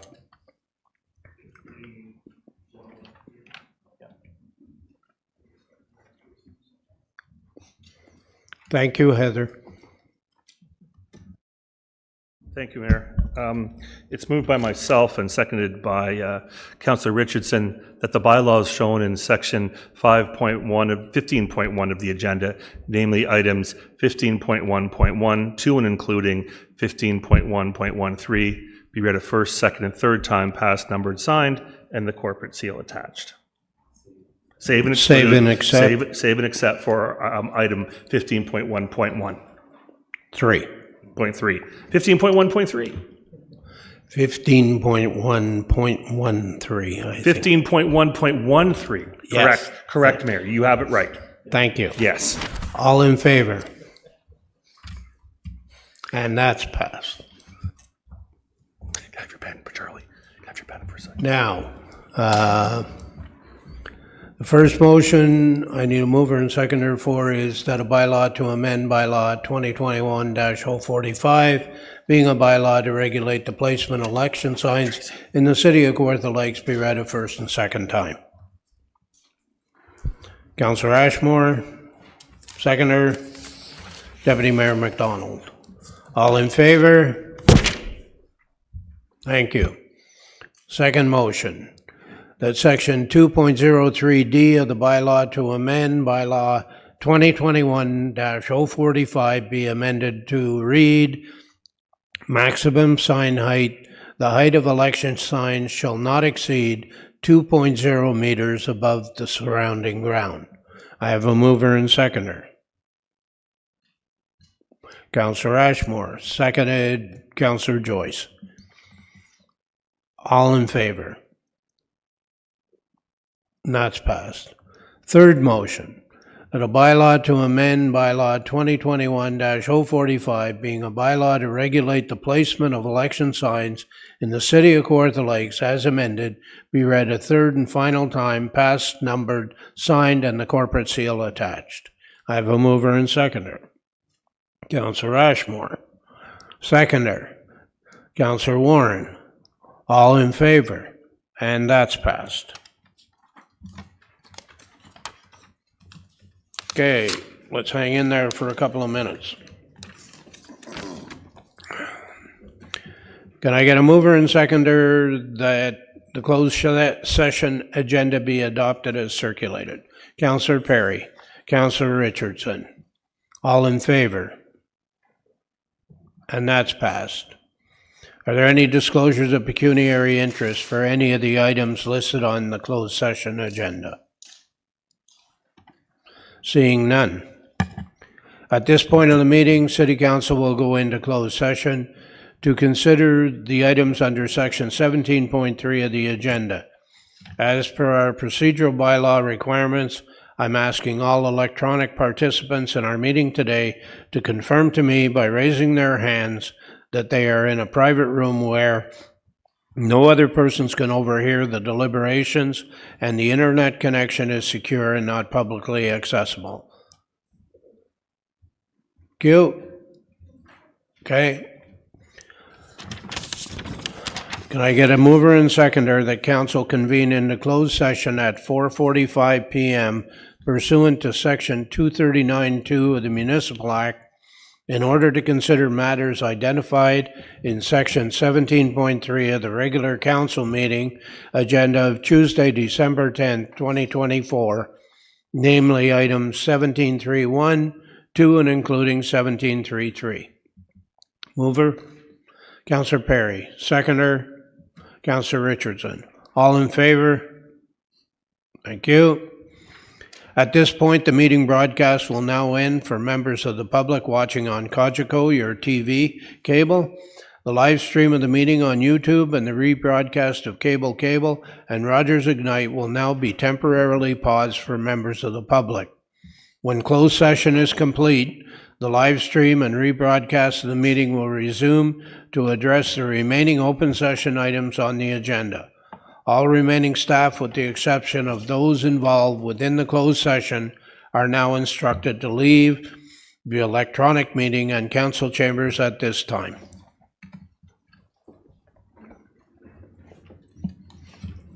We will take 5 minutes.